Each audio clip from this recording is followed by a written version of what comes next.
welcome to the inaugural Hudson, Central and Eastern European Strategy Summit. We couldn't be more delighted with the turnout and the interest. Hudson was founded over 60 years ago by strategic thinker Herman Kahn, who is perhaps best known for his book, Thinking About the Unthinkable. Although the Institute has evolved and grown over the decades, that imprint has remained with us to the present moment. And it is part of why we think today's summit is so important. As many of you know, our Eastern European allies had long warned about the threat posed by Vladimir Putin. Yet for years, political leaders in the West ignored their voices, refused to accept that the unthinkable was possible, namely the return of major continental war to the European continent. Today, we know they were right. At Hudson Institute, we strongly believe U.S. policymakers should go beyond the major capitals of Western Europe and listen attentively to our allies, partners, and friends in Central and Eastern Europe. 18 months into Russia's full-scale war on Ukraine, Hudson experts remain steadfast in their support of Kyiv and all that a Ukrainian victory would mean for peace and prosperity on both sides of the Atlantic. We regularly host presidential candidates. Ambassador Nikki Haley was with us recently, and former Vice President Mike Pence will be at Hudson this coming Monday. We also work with senators and members of Congress on both sides of the aisles to strengthen a coalition to support a Ukraine victory. Through the opinion pages of America's major newspapers and cable television programs, syndicated radio shows, and detailed policy reports, Hudson experts are articulating the case for American leadership in concert with our allies for a secure, free, and prosperous future. We are gathered today in Washington, D.C. at a propitious moment, just 1 week after the Three Seas Summit in Bucharest, 2 months after the North Atlantic Council meeting in Vilnius, and days before the high-level week at the United Nations in New York. In that spirit, we hope today's summit testifies to the enormous progress and potential of Central and Eastern Europe despite the hardships of war. I'd like to thank the PPF group for their generosity in making this event possible, and the Embassy of Poland for their friendship and support in hosting our speakers' dinner last night. I'd also like to acknowledge two of my colleagues for their hard work in organizing this summit. Peter Rao, one of America's leading national security professionals and director of our Center for Europe and Eurasia, will guide us through the proceedings, as he noted. And Matt Boyce, who not only represents the best that U.S. Foreign Service has to offer, he has joined us after retiring from government and who's helped to conceive and execute this conference. Both have put long hours into making today a success and for bringing all of you together to help execute this program. Finally, I'd also like to thank Kennedy Lee, who cannot be with us as she observes Rosh Hashanah, and Morgan DeWitt for turning this concept into reality. Most of all, however, again, I'd like to thank all of you, especially our guests who have traveled such a long distance to be here today. An in-person gathering of this caliber, focused on Central and Eastern Europe, the region, has not taken place in Washington for far too long. And we are honored by your presence. Again, welcome to the inaugural Hudson, Central and Eastern European Summit, and our sincere thanks for all of you joining us.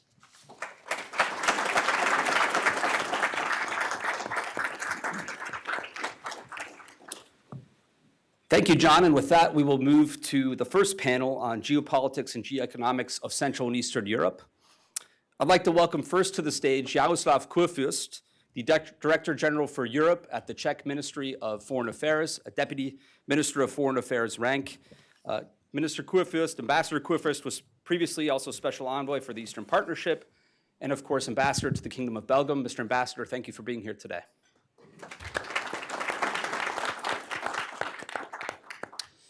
I'd like to next welcome Witold Sobkow, the Political Director from the Ministry of Foreign Affairs of Poland. He was formerly the Polish ambassador to the Court of St. James, and if you Google image him, you'll see wonderful pictures of him with Her Majesty the late Queen Elizabeth, which are quite a delight to look at. Thank you so much, Mr. Ambassador, for being here. Next, I'd like to welcome Michal Pavuk, the political director from the Ministry of Foreign Affairs of Slovakia. He's an alum of the embassy, so welcome back to Washington, and previously directed the EU Policy Department at the Slovak MFA. Thank you so much for being here.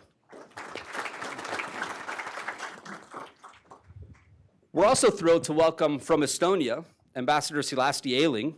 She was previously, before becoming political director from Estonia, Director General of the Department for NATO and Transatlantic Relations, and also Ambassador to NATO. She too is an alum of the Washington Embassy. Welcome back to Washington, Madam Ambassador. Thank you.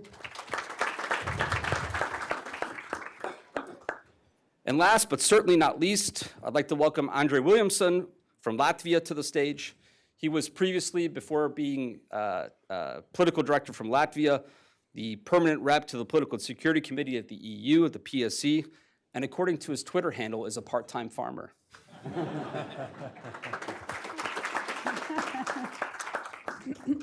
They will be guided today by a wonderful moderator, a colleague and friend, Rebecca Heinrichs, who many of you will know as the director of our Keystone Defense Initiative. She's also a member of the Strategic Posture Commission, a congressionally mandated commission to look at our nuclear weapons posture, and a frequent contributor to major media, including regularly on Fox News. Rebecca Heinrichs, thanks so much for moderating, and enjoy the session.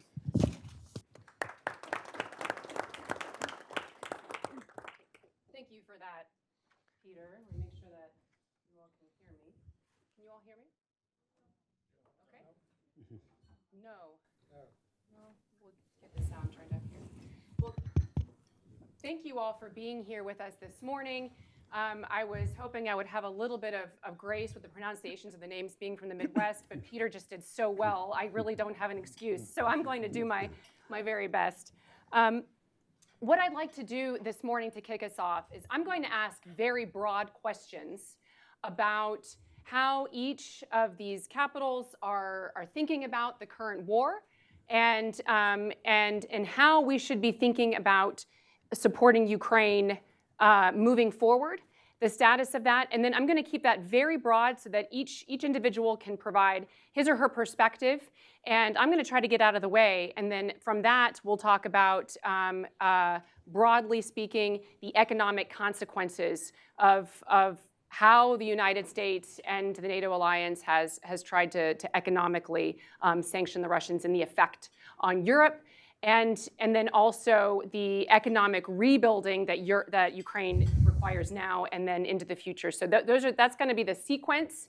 And then we'll see what comes up, and then what we might be able to talk about from there. And if there's anything that I missed that is important to you, we are in listening mode.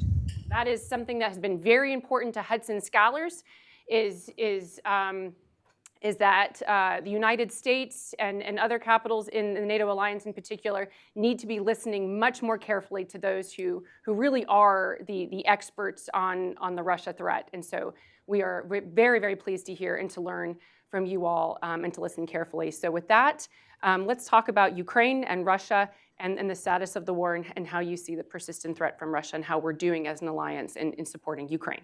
Mr. Ambassador. Okay, thank you very much, Rebecca, and good morning, everyone. I'll start with thanks, because it's really unique that we can have a floor and discuss the issues which are of such a strategic importance from the point of view of Central Europe. The Hudson Institute convened a really so nice conference, and big thanks for the idea, big thanks for giving us a floor, and big thanks for such a great venue. At the same time, I would like to say that this Bucharest Nine format, this is a very comfortable formation, really formation of the countries which are having such a close point of view on the global affairs, and to have together the session in Washington, D.C., this is the place to be, and this is the composition to be. So thank you for this. And of course, there is a special soft moment for me, because I served for 4 years in this city, and this is so nice to be back. On your questions on Ukraine, I would start with something what I was trying to deliver during my meetings in Washington over past two days. This is at all not the war which is having some local or regional value. This is meant by Russia as a potential beginning of a deep transformation of all world system. It has also this regional dimension. It has also the continental dimension, targeting NATO, targeting the European Union, and the unity of these organizations. But it has a global, systemic value for Russia. It is meant to start the transformation of the system where democracies are going down, where countries like, especially Russia, backed by China and its race over so many decades, and other countries will be getting more stage. And this is meant to be the end of the rule-based international order. And we have to see it and understand this in that way. If we really understand it this way, we're all set to keep the unity, because a lot of it is in stake. And we're set to have to provide a long-term support for heroic Ukrainian fight. And this is absolutely crucial, and of course it concerns the European unity, it concerns also the US unity in Congress with all the debates about the war, and this is important. The Czech foreign policy was for a long time standing on a sort of strategic tripod. The membership in the European Union, membership in NATO, good relationship with neighbors. And I think NATO and the EU are really strong and reacted strongly to the war. Maybe in a way, they surprised themselves with the strength of the reaction and the sense of unity, the unity of strategic purpose. But of course, there are differences. But really, we need to craft and strengthen this unity of strategic purpose in these two organizations, but also in the region. This is one of the challenges. For example, in the region of Central Europe, we used to have over a couple of decades really the same definition of the strategic goals. And I would say there is a threat that it will weaken. So we have to work on it. Of course, hold the transformation of the international system and the economies also coming with the energy and so on. Just a small example, Czechia, at the beginning of the war, we were getting 97% of the gas from Russia. Today, 0. So there is a really deep transformation. It has consequences, not only for our energetic system, but also economy. So there are plenty of things. But we are all set to support Ukraine because a lot is in stake, and Ukrainians deserve the support. We have to keep Russia as far from our borders as possible and really concentrate not only to the immediate support of Ukraine, but also for the long-term support. Not only giving weapons, which is now immediately needed, and then, of course, supporting politically, but also looking at the integration process into the European Union, looking at the security guarantees. The pertinent question will be Ukrainian membership in NATO. There is the G7 framework, but we need to really give credible guarantees. No more Budapest Memorandum, the written paper, which then doesn't serve to anything. And that's our job. And I think in that composition, and the US partners and other allies, that's the venue to discuss all these strategic issues. Wonderful, thank you. And then before we turn to hear the Polish perspective, you brought up, sir, a really important point about alliance and about solidarity and how we should all be sort of moving with the same kind of vision. So I'm going to turn on the Polish point, though. Not everybody in the alliance has been as reluctant or has been forward-leaning on providing certain degrees of support to Ukraine. Poland, in fact, has been on the front end and leading and trying to push the alliance to do much more. Famously, the MiGs, the fighter jets, when Ukraine was asking for that. So very interested to hear your perspective on explaining that and how Poland sees the need to do more and why you assessed that was a wise thing to do when other countries were perhaps much more risk averse and more reluctant. Thank you. Thank you very much. Let me start by saying that whenever I meet diplomats and politicians from different countries, especially the global south, I tell them that the world has changed, and we can now divide the world before the 24th of February and after the 24th of February. And the division is between the countries that there are countries like Poland and the West in general that see who the aggressor is and who the victim is. And this is very clear. There is one aggressor and there is one victim. But there are also countries sitting on the fence. And countries sitting on the fence, and I mean a lot of countries of the global south, we need to work on them. And this is one of our tasks that we are facing.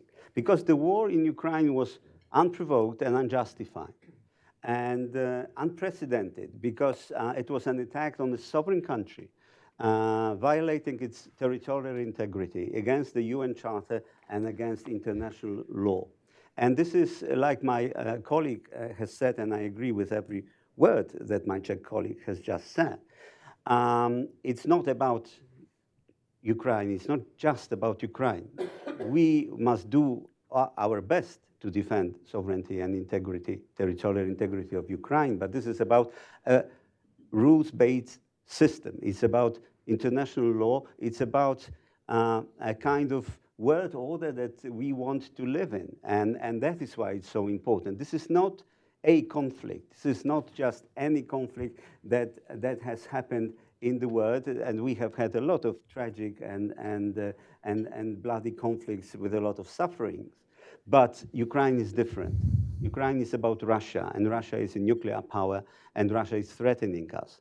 When I was here in Washington a long time ago, in 2009, and we were talking about the missile defense at that time, and the administration at that time gave up to some extent on creating the missile defense system. I told my colleagues at the State Department that a policy of flowers and carrots does not work with the Kremlin. You must have some sticks, because they only respect a tough interlocutor.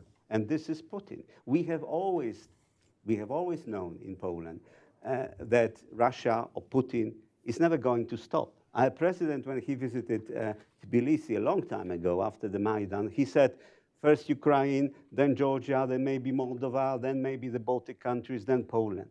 And we knew that it was going to happen. And also in 2014, when he had Crimea, we knew it was going to happen, because Putin just wanted more time to rearm, to be better prepared for what he was going to do. That is why Poland responded immediately. When we had when the war started, a flow of refugees came to Poland, millions of people. 1.5 million of them have remained. They have settled down in Poland. And if you add 1.5 million of people who had been to Poland, working in Poland, so we have about 3 million Ukrainians at the moment, and they have full rights, just like people from Poland. So we may say that we have opened the European Union to some extent to Ukraine, because they don't need any work permits, they have free education, free health services, they can start businesses, etc. Poland responded with, as you have said, arming Ukraine, and this was very important. We have spent about $3 billion for this from our own budget. I'm not speaking about any kind of assistance from outside. Of course, we provided planes, we provided tanks, we provided ammunition, we provided also non-lethal equipment like bulletproof vests, helmets, whatever was needed.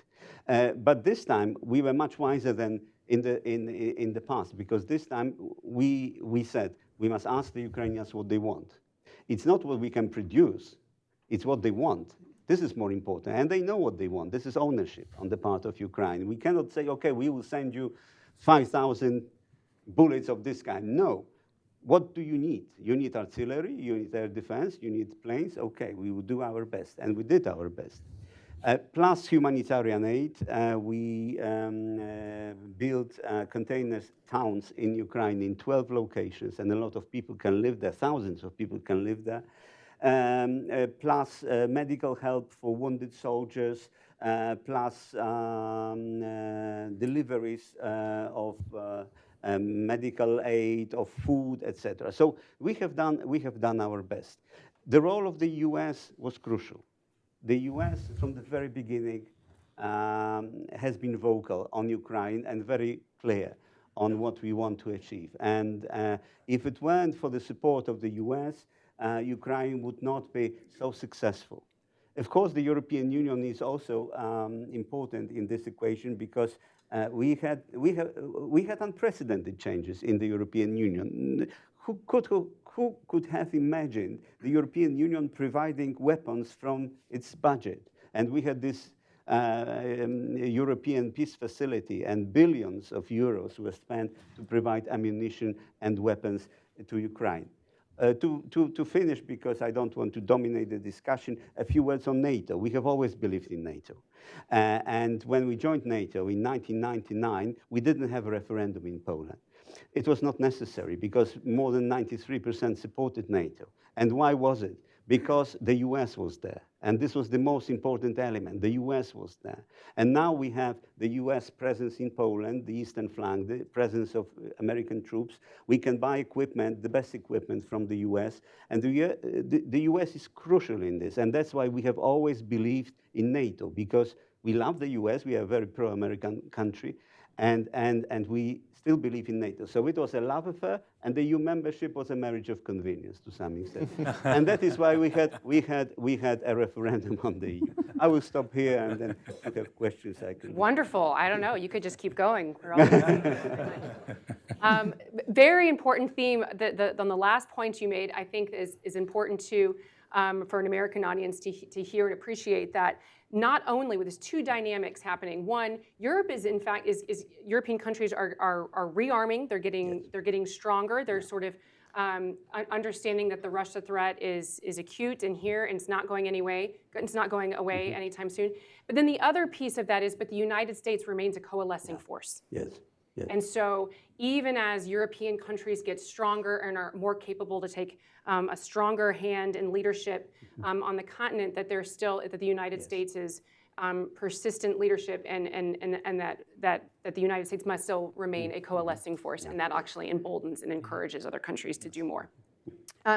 So if you wanted to talk about that, Ambassador Pavlik, you can, or you can ignore that one and just move on to whatever else you were planning on. Thank you very much, Rebecca, and very good to be here this morning. At some point, I thought I'm just going to continue by acclamation. Like, this is exactly what I wanted to say, so we can save some time and go for the drinks. In this group. But in fact, because I have served here before, and I have sat in an audience just like you many times, before I understand that, waking up on a Saturday morning, I should pay my dues and I need to contribute with a couple of ideas also. Very much so, Ukraine, we are looking at the Russian aggression in Ukraine as a not only regional challenge, but as a global systemic challenge that Russia and China are putting to us and to which we need to respond. We clearly, of course, we are doing everything to support Ukraine.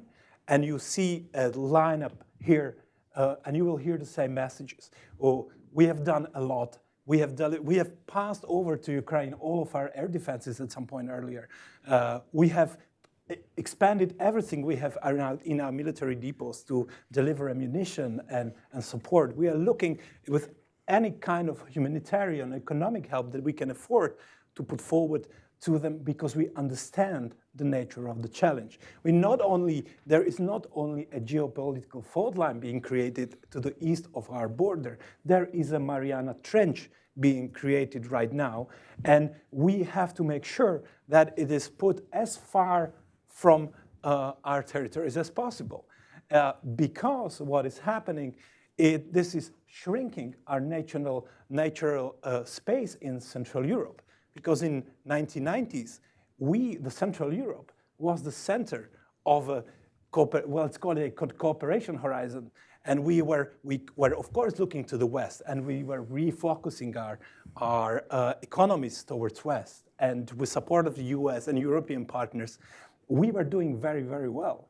Now, at this point, we are standing we have moved from the center to the periphery of democratic free world. And that is quite a different situation for us. Our economic cooperation space have shrinked big time. I mean, we have whether with Russia, we can talk about energy and the shift that colleague has spoke about. We also went from 97% to around 20% at this point and falling, you know. But also Ukraine, whose economic capacity have diminished to a big time, and this has direct effect on the Central European region. So we have every interest to make sure that we can reconstruct as much of it as possible. And here I have first and foremost in mind the reconstruction of Ukraine, because one thing, we are now only in the first phase of a conflict, which means the military. We have to kind of make sure that we put a limit on Russian aggression and the Russian expansion. But we also have to win the peace, as we have reminded ourselves so many times in the past, through the reconstruction. So it's so essential that we continue investing not only in the Ukrainian military, but as much into Ukrainian governance and Ukrainian economy, because that is only the victory for democratic world and the free world. If Ukraine kind of joins the Western structures and the Western economy and the Western world, because that will be a demonstration to everybody that is challenging the free world around the world globally, that it doesn't pay off to put in front of us this kind of challenge. We clearly see in Ukraine, and maybe let's stay on the geopolitics a little while. We see in Ukraine through the Russian aggression that to a true global contender, China, we feel that in many ways conflict in Ukraine is helping China to achieve its objectives. It is tying us up in Ukraine and in Eastern Europe. It exhausts our resources and pulls our attention. It ties Russia to China in many ways as a source of materials, as a source of energy, and it puts China into a potential center of a new world, a financial and industrial that is looking at the global south to sell its production and create a parallel system. I'm not saying that's a question for tomorrow, but it may be a question way down the road. But this is also a challenge to us, and Witold has spoken about this. We have to work with Global South to make sure that they understand the importance of what's taking place right now. And I don't think we are in the bad position. First and foremost, I think our case, and I believe that, and I think everybody in this room believes that, our cause is just. When you talk to people around the world, and I've visited many places, Thailand, Singapore, Vietnam, in Latin America, Argentina, Uruguay, you name it, people tell there is only one type of countries that is actively supporting Russia. And these are the famous FARC countries, and 5 countries, and you can easily say that they are under significant dependence under Russia. And then you have countries around the world that are hesitating, right? And there are only 2 reasons why they hesitate. One reason is they're making a profit, right? They're making a profit of the situation, and therefore they hesitate. The other group of countries that is hesitating is the one that is thinking about possible rebalancing of the global order and global weight. And that's why they're positioning themselves. But ultimately, no one believes in Russian cause. And that is a very strong case that we have in our hands, that we need to stay together and push together as a democratic club, as a nations, as a club of free nations. And it is primarily our role in Europe, in the US, and in the political West, which includes, of course, Japan and Korea and Australia, to make that point to the world that this game is a big one, and it will affect the life of the generations to come. Wonderful, thank you. So just so you all can be thinking about this, my next question will be on the China piece, since you brought that up. Thank you for doing that. But we're gonna finish kind of going through here, and then we'll talk about China's influence on Russia. And then I was interested in your timeline on that the two countries are growing closer together, where from my perspective, that's been happening for many, many years. So we're kind of seeing some of the implications of that now with Russia's war against Ukraine. But let's talk about that in the next kind of round. So, Madam Ambassador, I do want to, we've heard now this phrase so many times that the United States is going to stick with Ukraine for as long as it takes. But we'd like it to take much less time. We at Hudson have written from the very beginning of the war that we do not want a long, protracted war of attrition. Many scholars have talked about the importance of empowering Ukraine to prevail over Russia, to have military victories, to reclaim its territory, and so. I'd like to hear from your perspective. Estonia, again, was another one of those countries very early on, right before the invasion, to try to deter, try to dissuade the Russians from invading, to get more weapons into Ukraine. And then the very early part of the war, trying to get authorization from the United States to get certain kinds of categories of weapon systems into Ukraine, but the United States needed to authorize that from a technical perspective. And so Estonia, again, really pushing the alliance to do more to help Ukraine prevail, and not simply to settle in for this as long as it takes, and it taking much too long. So with that, would love to hear your perspective. Well, great. Thank you very much, and thank you for the invitation, and thank you to the Hudson Institute for actually including all of our countries in this kind of a discussion, because too often I feel that Europe is perceived as just being Paris, London, Berlin, maybe sometimes Rome, but I think we also have a lot to say, and especially about this war, which from our perspective is really existential. It's an existential war for us. We're a direct neighbor of Russia, frontline country, and we have been warning about the Russian threat for years, if not decades.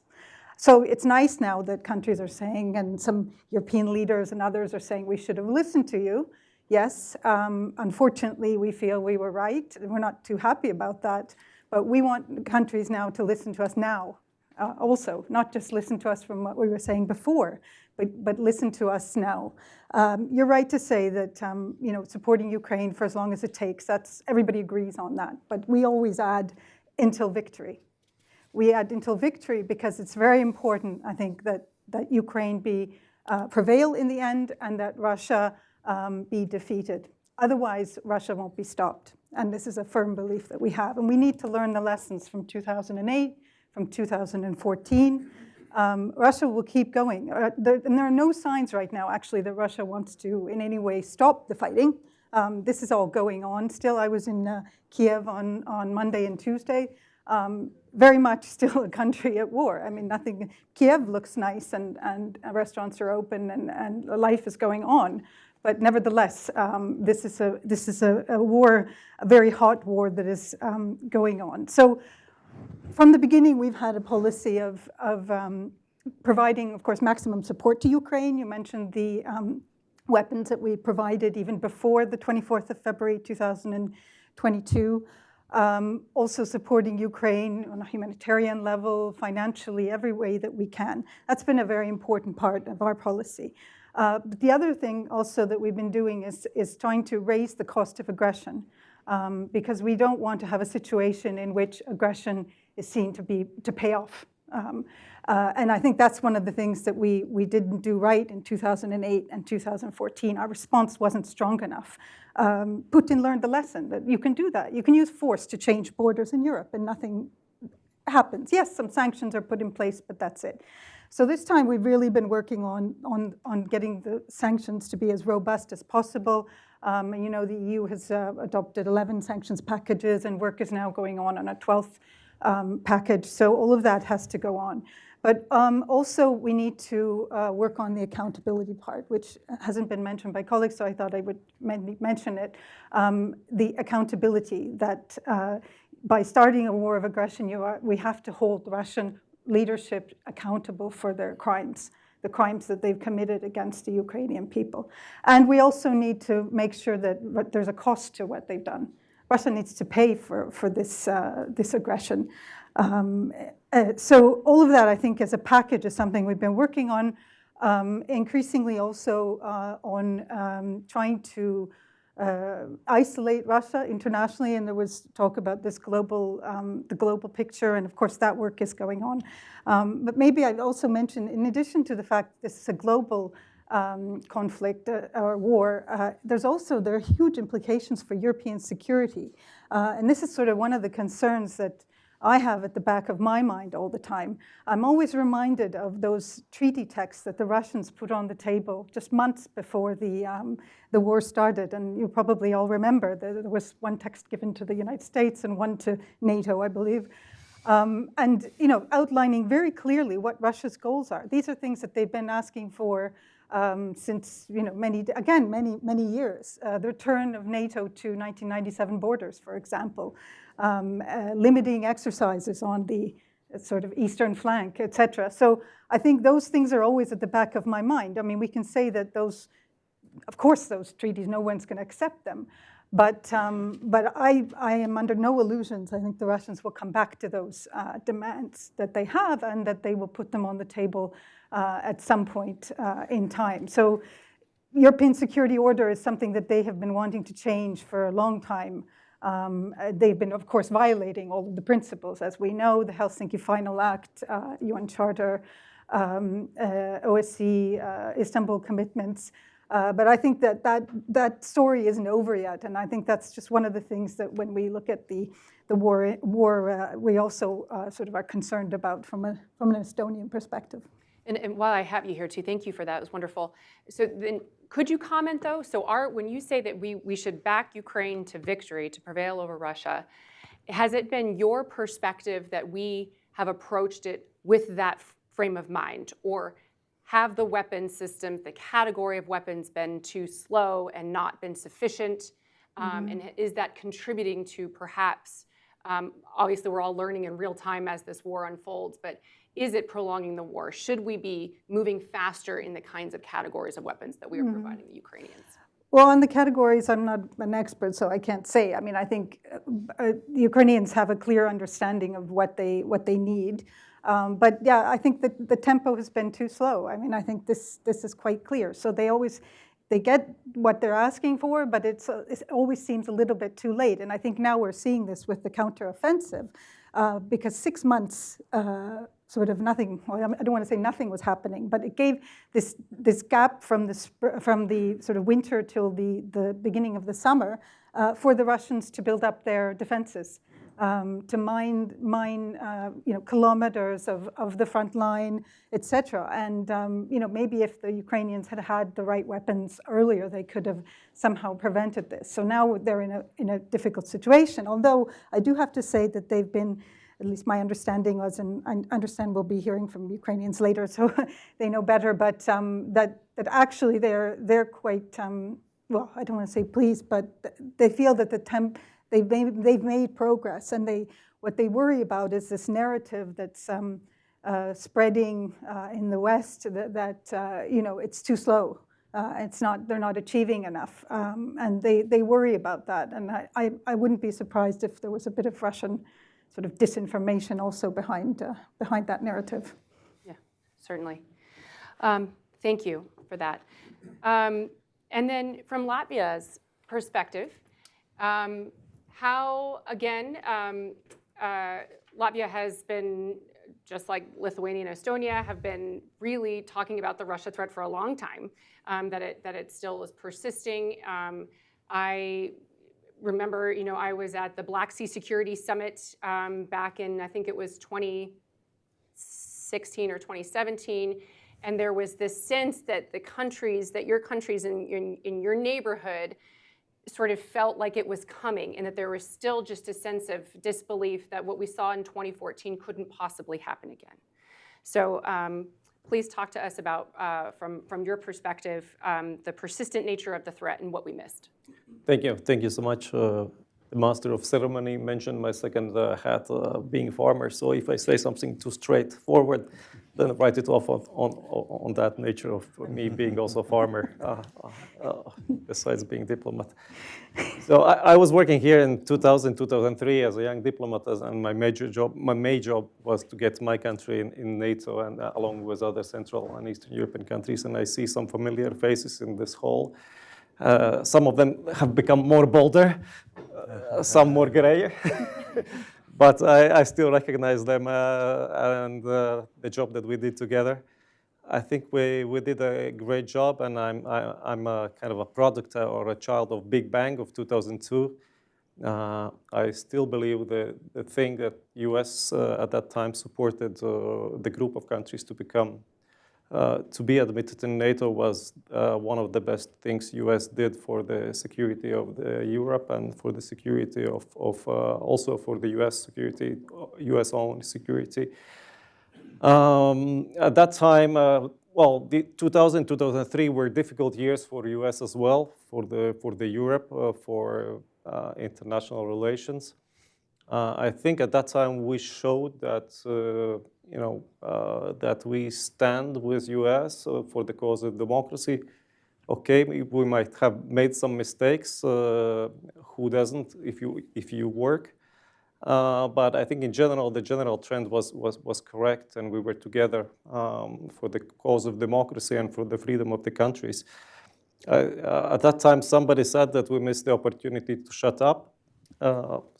Some 15 years later, or a few years ago, somebody said, "Okay, you were, why don't you speak up now and say what you think?" But I still feel that sometimes when we speak, then we are not being listened, as my Estonian colleague said.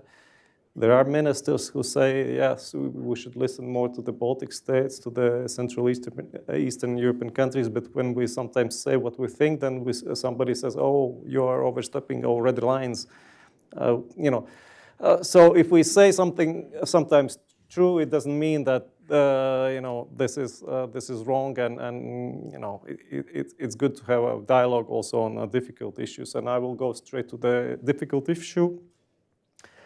And I will speak about post-war architecture arrangement. I think, for me, this war is going in the right direction. Ukraine is winning, and Ukraine will win because we are doing the right thing. We are raising the cost for the aggression. We are going after perpetrators with the issue of accountability. We have not yet managed to agree on how to exactly come to the trial of the leaders of Russia, but I think we are on the good track.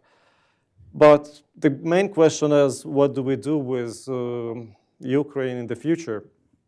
And how do we ensure that there is not another war after this war is being solved? And here I come to the question of Europe whole and free.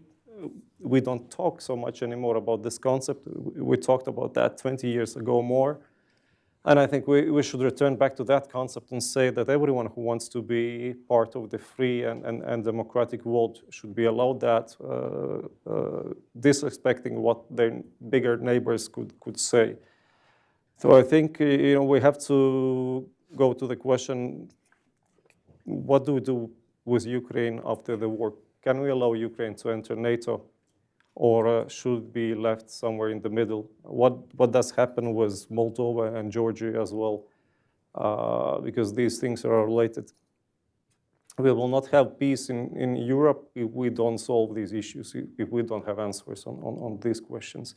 From our perspective, there is no alternative for getting peace in Europe, long-term stability, if we don't allow Ukraine to enter in NATO. There's no cheaper, no cost-effective way for maintaining long-term stability in Europe. And if we are able to solve that with Ukraine, I think we will be able also to show to countries like Georgia that that's possible. We were a week ago with Kulika and my Lithuanian colleague in Tbilisi. And of course, what they are telling us, look, if Ukraine didn't manage in Vilnius summit to get clear perspective, what do you expect for us in the future? What can we hope for? So I think we need to show also to other countries that there is a chance for Europe to be united in peace and democracy. And we have to start with Ukraine and start perhaps with Washington summit. Thank you. Thank you. We're going to come back here to Ambassador Kofod. We could, let's talk about China. But with that, to kind of get specific about what we're talking about here, from an American perspective, at least, and I'll just speak for my own self, for my own scholarship, one of the themes of Russia's war and then China's backing, from my perspective, of Russia is this issue of national sovereignty, that to the extent that countries become more reliant on these other authoritarian countries, that it takes away some maneuver space. You mentioned the energy issue before the war, how much energy was coming from Russia versus now. It makes it very difficult to punish, for lack of a better word, countries, or to threaten them in non-military means when you're so integrated. And so you lose some of your ability to be and move as your own sovereign nation, the more reliant you are economically and from an energy perspective on these other authoritarian countries, Russia, and then also China. So let's talk about China and how your country is perceiving China, sort of broad trend lines, its support for Russia. And I think it's really interesting because Lithuania is not represented here, but I was just in Vilnius, and I'm sure this will come up on the next panel.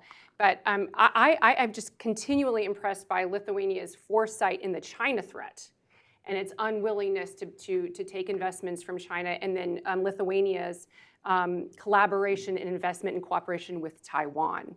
And so there seems to be this other trend going on of these other smaller nations understanding and seeing solidarity with other smaller nations under the threat of these expansionist authoritarian countries. So I know that's a lot, so we're going to solve it in 12 minutes.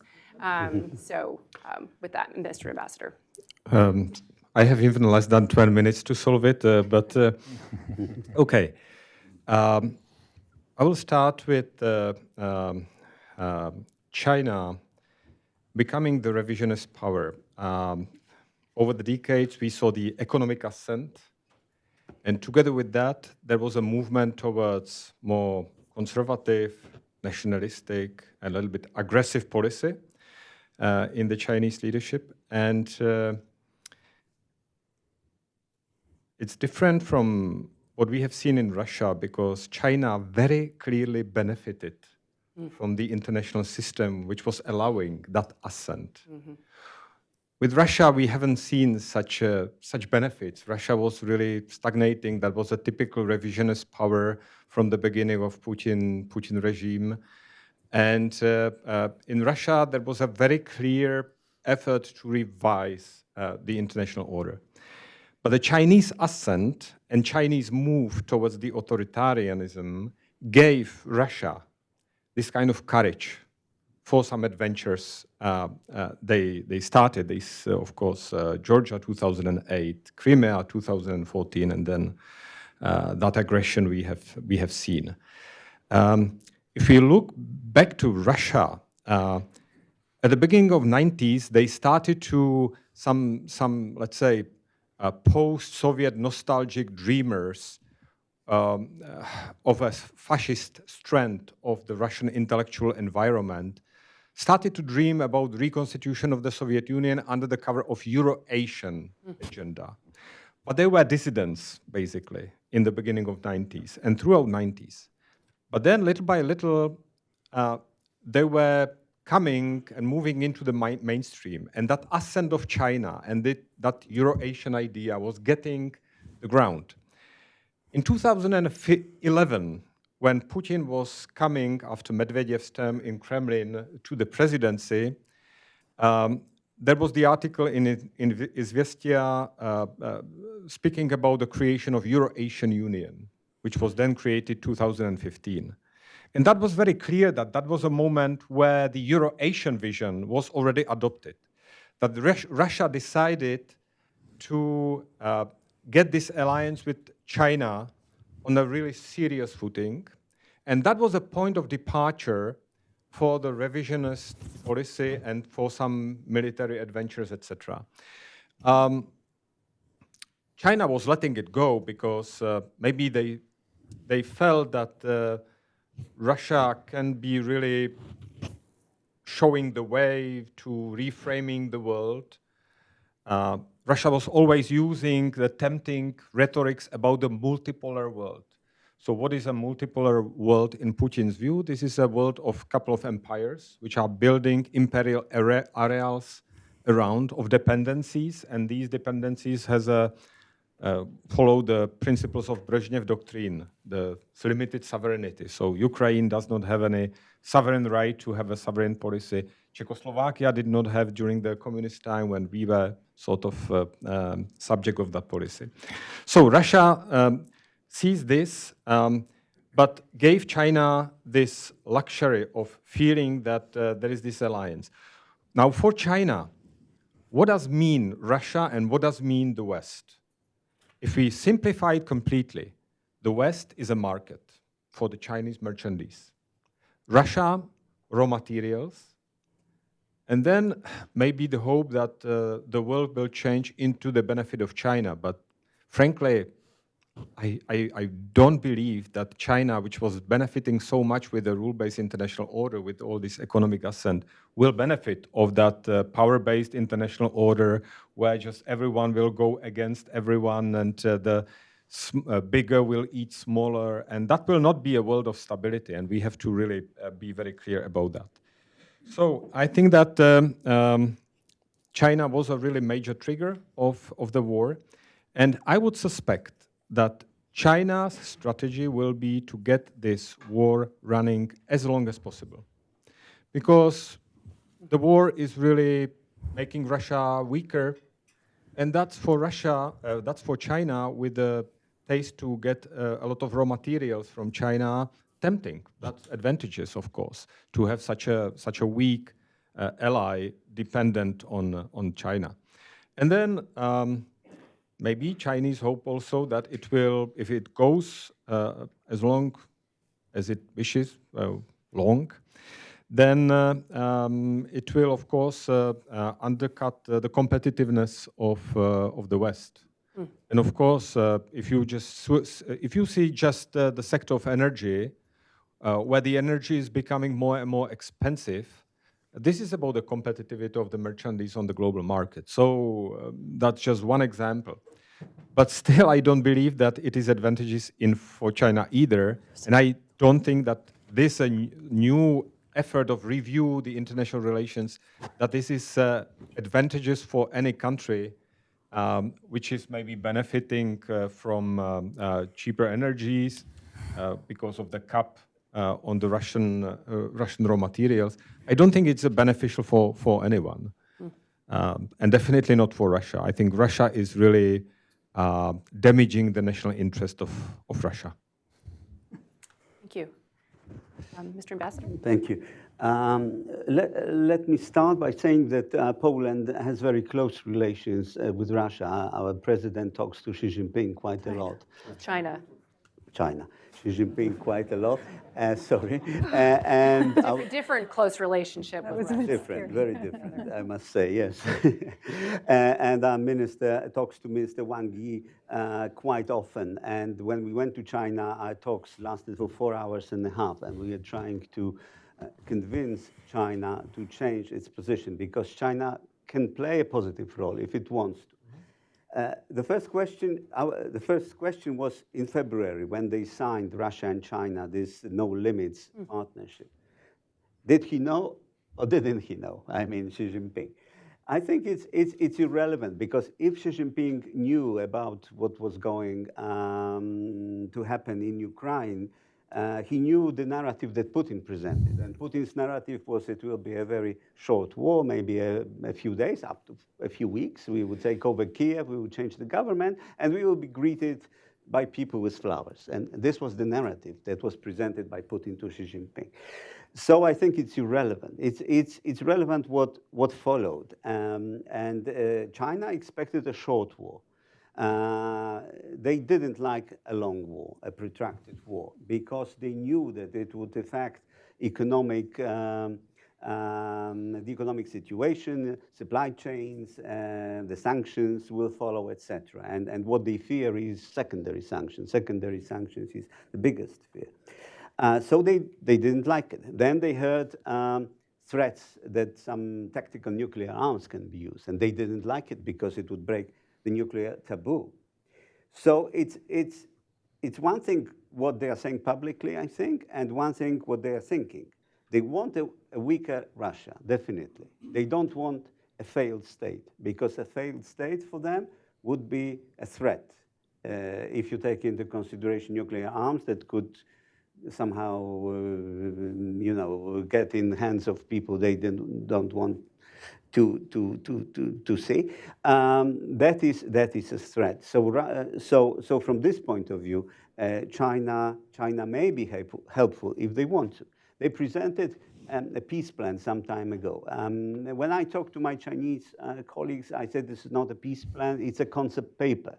You have a list of rules, the UN Charter, international law, you know, territorial sovereignty, integrity, etc. So if you really believe in this, and if you really believe in the UN Charter and this, try to convince Russia not to do this. But in the public narrative, they are very careful. They never use the word Russia as the aggressor. They say parties to the conflict. They never say war. They say conflict. So they are very careful to be, they say we want to be neutral. We want to remain neutral in this. But of course, we have a different perspective on this. So we are trying to convince Russia that they are losing not only Central Europe, but they are losing Europe in general, because we look at this conflict from a very different perspective. China also sees consequences in the Indo-Pacific. And this is what really worries them. Closer alliance of the Republic of Korea, the US and Japan, AUKUS, Quad, things of this kind. And this is really what worries them. And they know this is one of the consequences of this war in Ukraine. So it cannot be, I mean, it must be linked. What Russia does with North Korea at the moment, you know, it must be linked. So you cannot de-link somehow North Korea and the Indo-Pacific from the war in Ukraine. When it comes to trade, China knows that their trade with Russia is 1/4 of the trade with the US. And then with the US has a huge deficit, and with Russia, China has a huge deficit.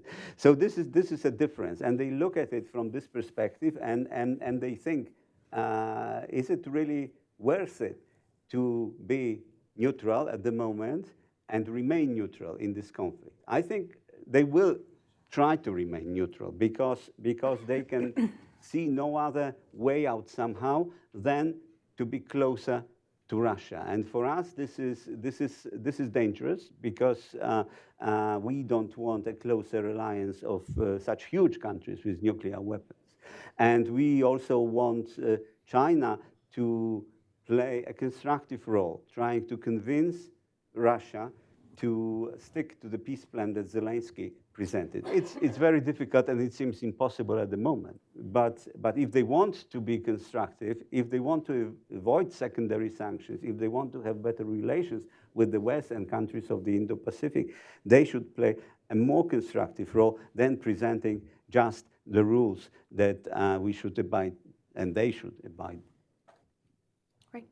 And on this issue of China, its relevance to Russia's war against Ukraine, to the extent that it is providing diplomatic cover, economic, helping Russia really absorb the economic sanctions and making up for that. All of these things that China clearly is playing a role. And then, of course, I thought the really interesting, great point that was just raised about Vladimir Putin's meeting with Kim Jong-un and looking to North Korea for potentially backfilling some munitions and other things that the Russians are running short on. Very clearly so. And, but of course, it also shows the determination that Moscow has in fighting this war. So we are a long way. There is a long way to go. And looking at Mr. Ian Brzezinski, reminded me of a quote that a friend was telling me, that the question is, what unites the work of Mr. Brzezinski, the father Zbigniew Brzezinski and Mr. Dugin, the famous Russian historian and ideologist. It is the understanding of the importance of Ukraine for Russian ability to remain a global power and certainly a European power. That understanding is very much there, and Russia knows that if they lose Ukraine, the ability to operate in a European theater will be greatly diminished, which means that we also have to be ready, that Russia will be ready to go very far in fighting in Ukraine, and there is a way to go for us to finish this conflict. And here comes China into the picture. And looking at this particular aspect of a war in Ukraine, I think Chinese are very happy to kind of stand back and playing an international peacemaker, and they would be so happy if that was enough. But I think in the back of their mind, and as the situation evolves, when we see Russia being successful in Ukraine and moving closer to achieving goals, China will further itself more and more from the conflict and playing that peacemaker game. But if Ukraine will be moving closer to victory, China will be pushed to help Russia more and more to balance that, because they cannot afford Russian loss or significant loss and potential Russian domestic political consequences that this may lead to. So we have to think about it, how to play this game so that we prevent as much as possible China offering a helping hand to Russia that may be of decisive nature for this conflict somewhere down the road. If you don't mind, I use the prerogative of maybe turning a little bit in a different direction, because we talk a lot here about how the Central Europe is looking at geopolitics. But I wanted to say just a couple of words how the geopolitics is influencing the Central Europe. Because I grew up in a country that in the 20th century has 8 times changed the country, or at least a regime that we lived in. And that is something that reminds us that the region of Central Europe is greatly dependent on geopolitics. We are not the countries that are able to shape our geopolitical space, but we are countries that have to live through consequences of that. And having such a major war in Ukraine, in our immediate neighborhood, necessarily brings questions about our own region and how we deal with the challenge that this puts in front of us. And I have spoken previously about the closing down, the diminishing of our national economic space, and the connection of the energy and so on. This has significant impacts on our economic and social standing, and this, of course, creates pressures within the region itself. And we have to think about how to deal with it. And you basically have 2 options here. One option is you play a game of hoping that this is going to pass over, that you reconstruct Ukraine, to kind of rebuild a little bit of that space, and hoping that Belarus and Russia over time get to senses, but it may never happen, right? The other option is you double down on integration. You go deeper into engaging with your natural partners in Europe, you try to expand it to the south, you worked in a transatlantic partnership so that you compensate for that situation. And I think, in my view, unless you're really chipping your standards down on this, both options are fine. But the real danger for the region is if we start thinking about making up for the lost capacities, but at each other's expense. And that is a big problem, because Central Europe has a lot of history, right? And we don't want that history to reappear. But Russia and China and other big players understand this vulnerability of the Central European region, and they're investing into these divisions, using our own domestic stakeholders often, but also international stakeholders, trying to see divisions through disinformation, through hybrid action, through influences of our societies. And we live it day by day and more. So we are grateful to the US and to other partners who are helping us with dealing with this challenge, but it's going to take time until we get on the other side. So I just wanted to encourage you that we keep working together, and maybe even Hudson and the US government and US, of course, agencies will help us to get through so that the effects of this on the region are as limited as possible. Wonderful. We're going to just take the last two remarks, and then I hope to have time for perhaps just one, maybe two questions from the audience. If I've missed something big, there's lots of things I still want to talk about, but I think that those are the big ones. So China. Yeah, just a few quite obvious points, nothing revolutionary. I think the alliance, if you can call it that, between China and Russia is not one of equals, and I think that's something we need to remember. And we've been seeing, although yes, they signed this declaration of enduring friendship, we've also seen, I think, in the last year and a half that they're not fully aligned on all issues.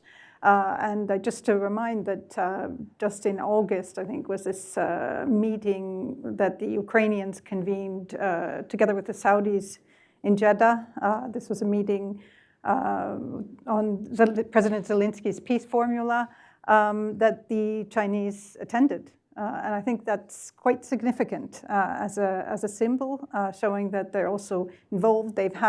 The Ukrainians have had also some dialogue with the Chinese, and I think that's something important to keep in mind. But all in all, I think it all comes down to values. And from our perspective, the more that Europe, the EU, can work with the US on China, on looking at the potential threat that China poses, the better. So we're always encouraging that. And I think we've seen recently in months, there's been this, I think both sides have, or everybody has adopted this de-risking sort of policy, which seems to make a lot of sense to us. And I think unity is the key, because that's where the Russians, but maybe even more the Chinese, want to see our weakness and want to split us. And that's one of the reasons why we, a year ago, together with Latvia, and before Lithuania had already left this 17+1, we left the 16+1, because we saw it as a divisive format that the Chinese were trying to encourage. So we left it, and we'll see how I don't know how it's doing, because we're not in there anymore. But I think that's sort of the way to go, to keep the unity all the time and be aligned. Very, very great point. And I do think keeping on this theme again of your own national sovereignty, that one of the challenges that we've now seen is that some European capitals really thought that integration was the way to go, that would be a bulwark against aggression, when really, when it came to energy policy, it became a tool that the Russians used coercively against Europe, and that we could be seeing the same thing happen with the Chinese in technology investments, et cetera, that we might be, that if we don't have clear eyes about this, to see this could be another tool of division and also of coercion and taking away the national sovereignty of the nation. Did you have something else you wanted to add? Just really quickly on the energy, because I remember when I was here serving in our embassy 2008 to 2009 to 12, anyway, more than 10 years ago. Then I remember that it was the US who was was more worried about European energy security than Europe. I remember very clearly how it was an issue that the Americans raised all the time. Europeans were like, no, there isn't that much threat. But anyway, we are where we are today, and I actually want to say that I think it's incredible what has happened in the past year and a half, and how EU and European countries have actually decreased their dependency on Russian energy very significantly. I mean, these are huge changes, especially in Germany, but in other countries. So I think we're on the right path, but it's just interesting how long it took to realize. Thank you. Sorry. Maybe quickly on China, Russia, and the West. I think I would agree that perhaps Russian war in Ukraine is benefiting China at this moment. It's benefiting geopolitically. China takes advantage on filling the gap that Russia is leaving in regions of Africa and Latin America.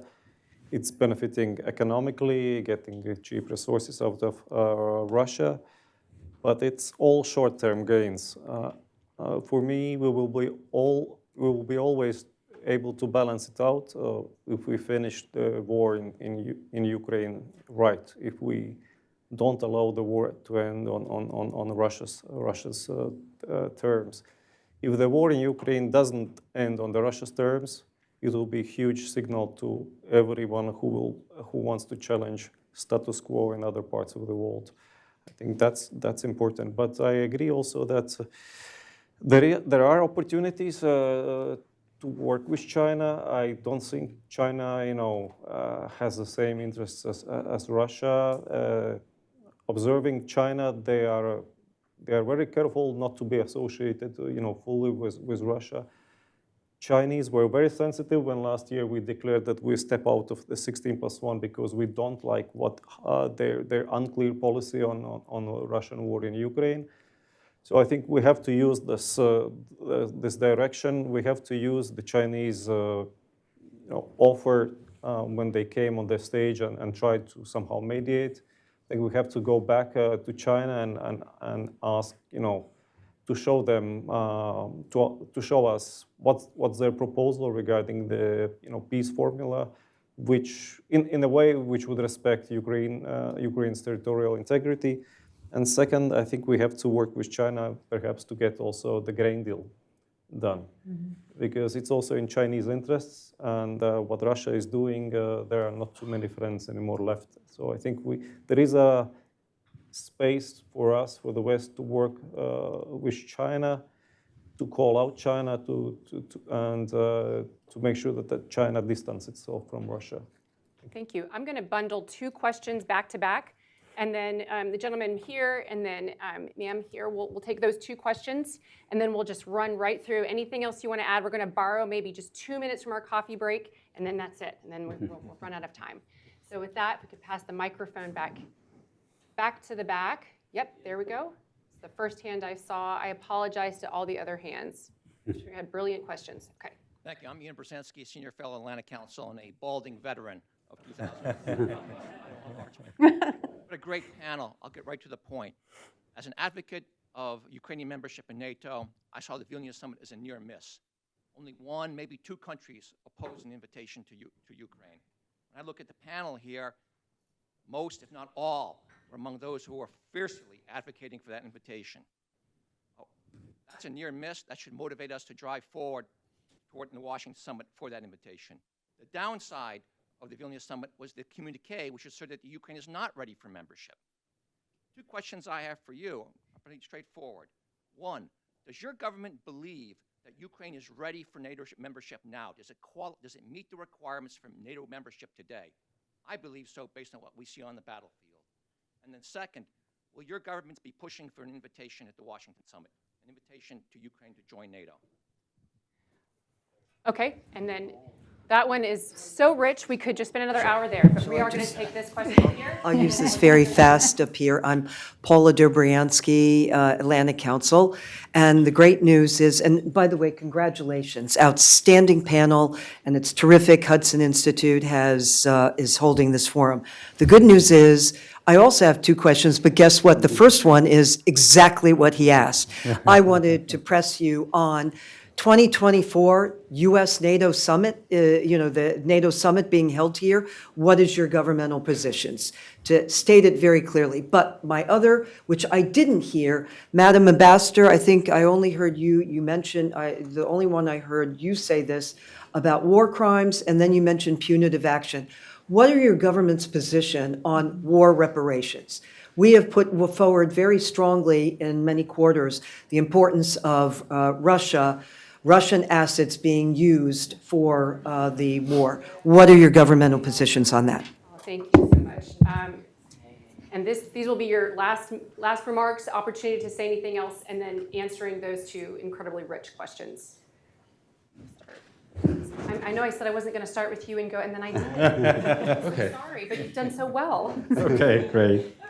Well, thank you for brilliant questions, and nice to see you, Jan, again after so many years.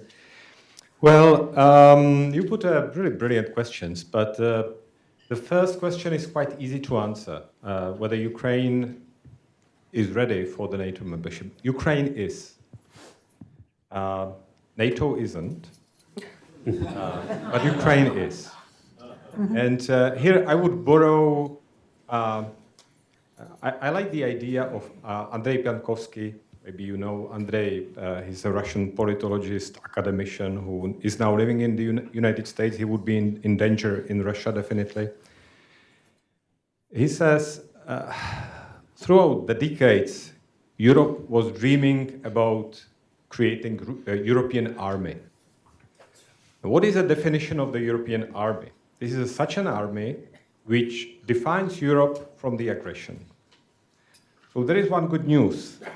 European army exists. It is called Ukrainian army. And for Europeans, sad good news, is that not citizens of the European nations are dying in that army in the heroic fight. So we have to give them at least weapons, all they need. Not only reactively that we are just approaching winter, then missiles are flying, and then we realize, oh, maybe missile defenses are needed or air defenses are needed. And then there is the offensive, and we need to demine, of course. And then we are thinking about the weapon systems for demining. We have to be much smarter, much quicker, much more eloquent in supporting Ukraine in that respect. But back to NATO question. I think NATO membership of Ukraine should not put the question mark on the Article 5. So I would say when NATO will be ready for Ukrainian membership, maybe this will be the moment when there will be some peaceful moment,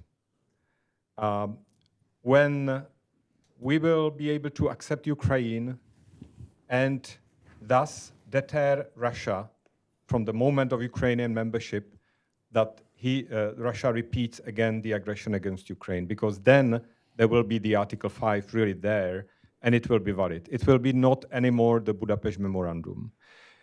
In the meantime, of course, we have to support Ukraine very credibly as much as we can, and let's see what will be the timing of Washington summit and the war, because the context is developing.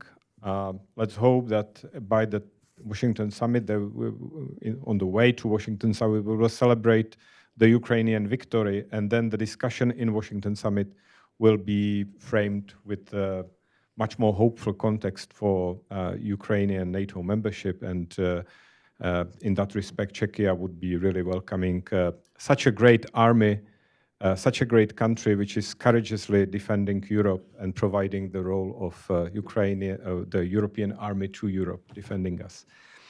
So that was, and then there was a question of the assets.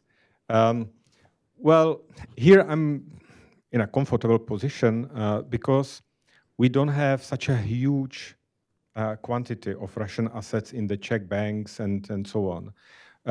But we're backing the proposal of using the frozen assets to reconstruction of Ukraine very clearly. On the level of principles, that's very clear. On the level of how to do it, we need to find a really legally defendable way how to do it in front of the courts, etc., because we are countries based on the rule of law. But I think there is a way, and maybe this way can be also paved by the decision on the crime of aggression by Russia, and really the whole agenda of accountability. As Czechia, we're investing a lot into that debate. We hosted the first contact group in Prague in January. this year, and we pursue the accountability agenda, which will maybe pave the way. But I understand that the problematic issue is with the countries having really a lot of money, billions of Russian frozen assets, and here the capacity to defend the decision in front of the courts, that's something which is absolutely critical. So, and then this discussion becomes legal. But politically, we should do it. Thank you. Poland has always been a strong proponent of NATO's membership for Ukraine. Article 5 was mentioned here. It's like being pregnant. You are either pregnant or you are not. You cannot be half pregnant. So, of course, when no second-class membership, if Ukraine joins NATO, it cannot be second-class membership. It's the best army we can have, the most experienced army we can have. Of course, some things need to be done, interoperability, adjusting to NATO standards, even to sizes of ammunition and weapons, etc. But these are technical matters. So we hope that the summit in Washington, the 75th anniversary, if I remember rightly, will somehow show the right path for Ukraine. And then the next summit will be in Crimea with the new Secretary General, Mr. Vladimir Zelensky, new Secretary General of NATO, because he deserves it, I think, and he would be the best Secretary General of NATO. On accountability and frozen assets. On accountability, Poland has always supported a special tribunal. But we need to come to an agreement on this, so there may be some other solutions, like a hybrid tribunal or other things. Accountability is important, and we are contributing to it even now.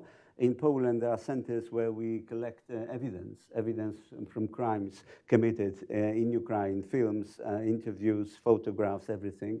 We are trying to help Ukraine to get back the kids that were kidnapped by the Russians. It's not easy, but we help them create a DNA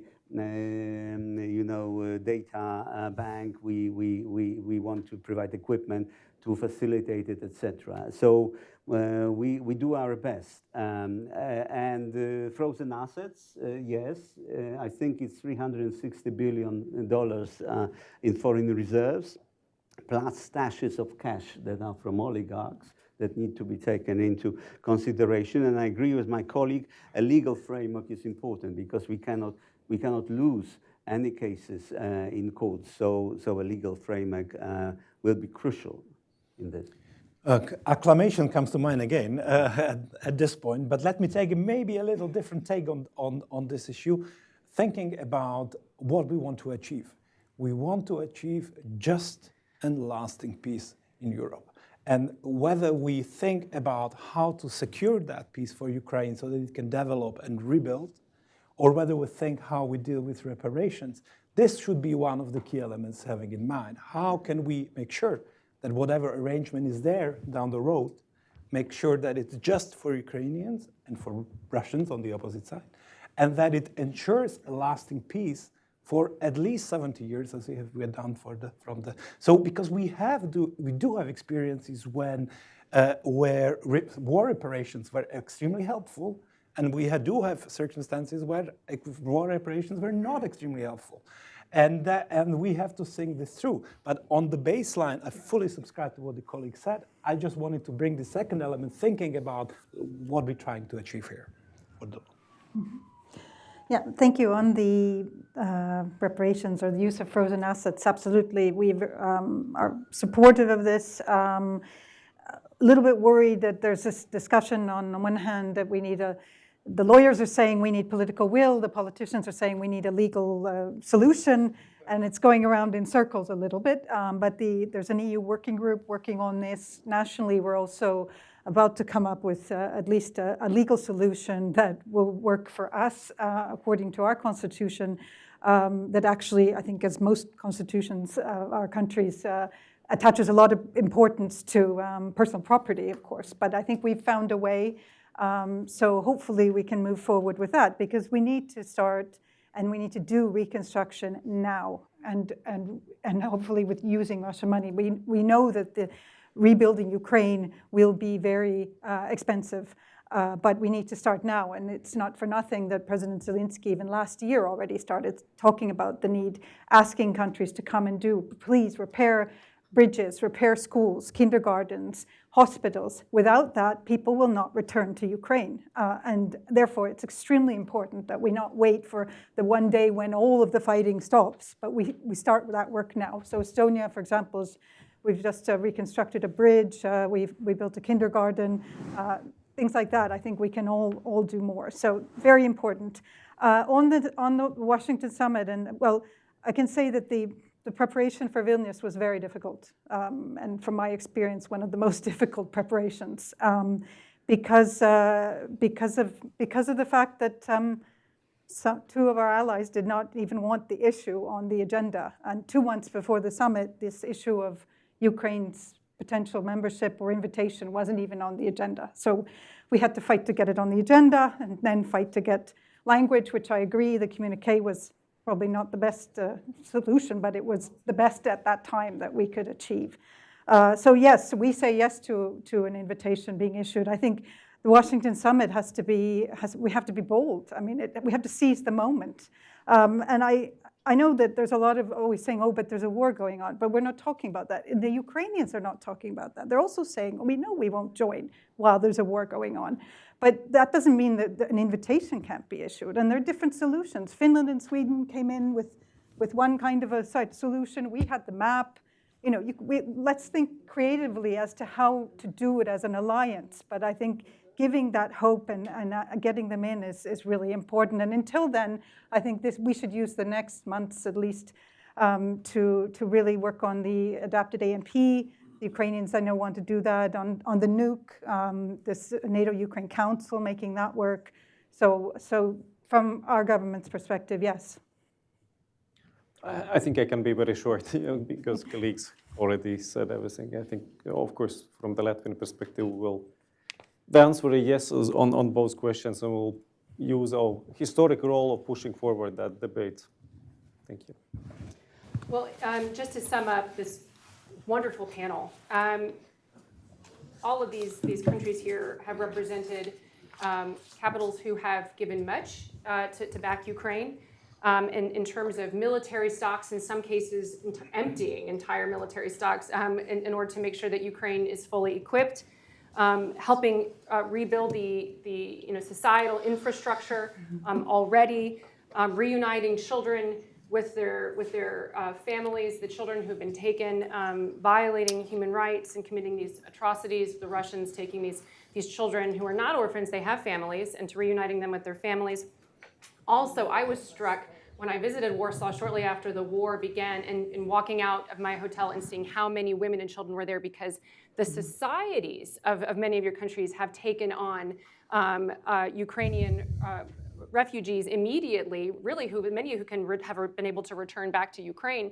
But that was a whole societal pressure and willingness to take on that cost. And so there is much that we can learn and appreciate from all of your countries. And so we're very grateful to hear you today, and we look forward to continuing our conversations. Please join me in thanking our countries.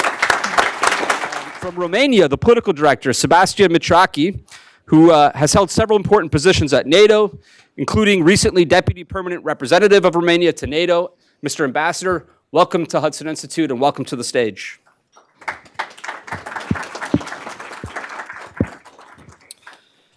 Next, from the country of Lithuania, we're thrilled to welcome the political director, Inga Tolochkini. She previously served at both the EU and as ambassador to Armenia, including, very interestingly, during the Karabakh War.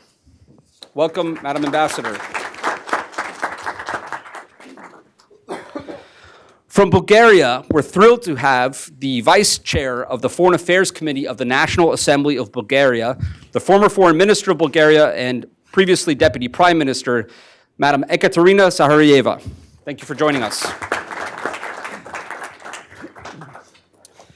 And last but certainly not least, we're thrilled to have from Hungary, Zsolt Bunford, the Deputy Secretary of State for Security Policy at the Hungarian Ministry of Foreign Affairs.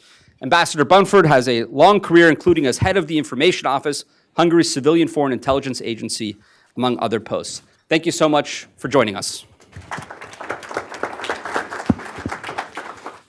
And last but not least, a man who needs no introduction in a room like this, given his long experience in the region, today's moderator, a former Deputy Assistant Secretary of State for the region, now an adjunct at Hudson, among other duties, Mr. Matt Boyce. Thank you for moderating, Matt.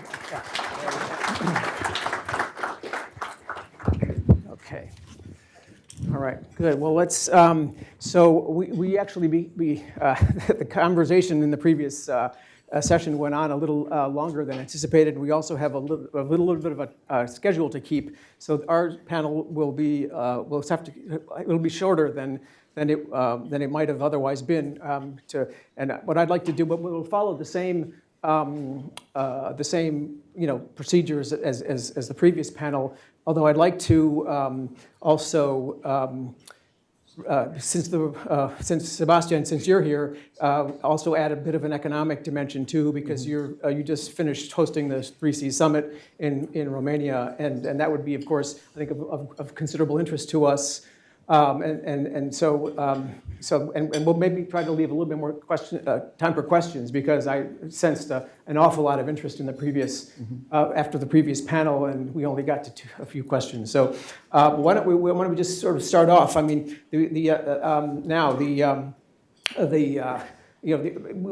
those of us who follow Central Europe, eastern flank of NATO so closely. Follow exactly so very much what you do, but not everybody in the United States does. And so we have sometimes a shorter attention span, sometimes we have differing priorities, sometimes we have domestic political developments that distract us from what is so much of all the important things that are happening in your region.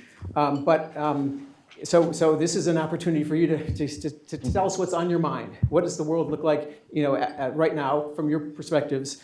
And we're very, very interested in hearing what you have to say. I must say the previous panel, the representative from Estonia hit it on the nail when she said, we should have perhaps listened a little more closely to your countries, or a lot more closely to your countries, a lot earlier. And some of the negative developments that we've seen in the last 20 years made out of, or the deterrence might have worked a little bit better than it did, and Russian line influence wouldn't be as broad and as deep as it is. But anyway, I might also say that some of our European friends could also have listened to us.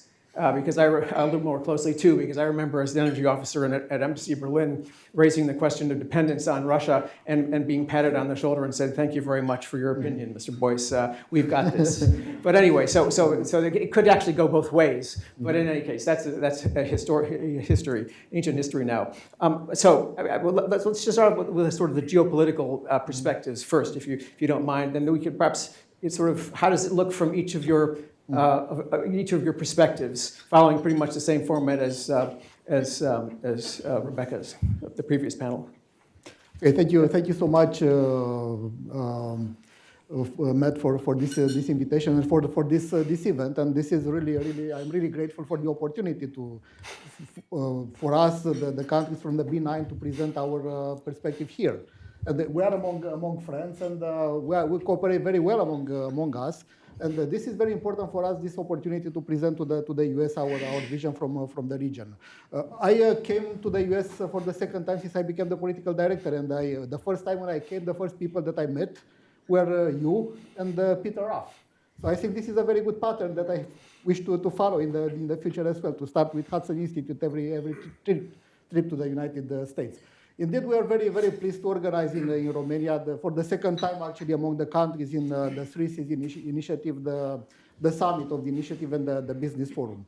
And speaking about this initiative a little bit, and about the geopolitics and geoeconomics, I may say that also both the B9 and the Three Seas Initiative came pretty much at the same time. Their origin were in the year 2015. And the year 2015, I think one big impact had the Crimea crisis. The Russian aggression against Ukraine in Crimea. It was, one of the decisive factor to demonstrate what the Russian ambitions are.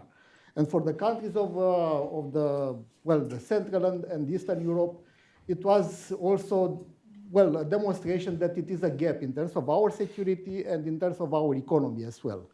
For the gap in terms of security, I think that the Wales Summit was the starting point to cover that gap.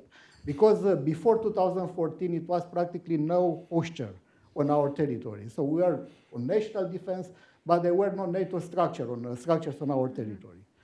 With the summit in Warsaw, everything was built on the fast track, and this process continued with every summit of the alliance.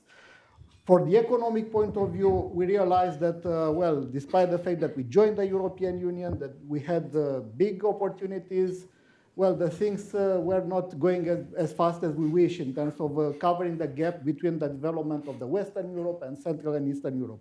And I think some figures are very much telling on this, because our countries in the Three Seas, actually, we are covering about 30% of the territory of the European Union. We are covering representing about 26% of the population of the European Union, but we are, delivering just 14% of the GDP of the European Union. So this is telling about, our gap. And the Three Seas intention was to help filling this gap. And I think the main objective was to build the infrastructure. And regarding the infrastructure, the assessment is that the needs are about 600 billion euros. For some predictions, this might be even 1 trillion euros to cover the needs in terms of infrastructure. So the Three Seas initiatives started in 2016 with the summit in Dubrovnik. We in Romania hosted the summit in 2018, and as I said, we are very pleased to host the summit in this year.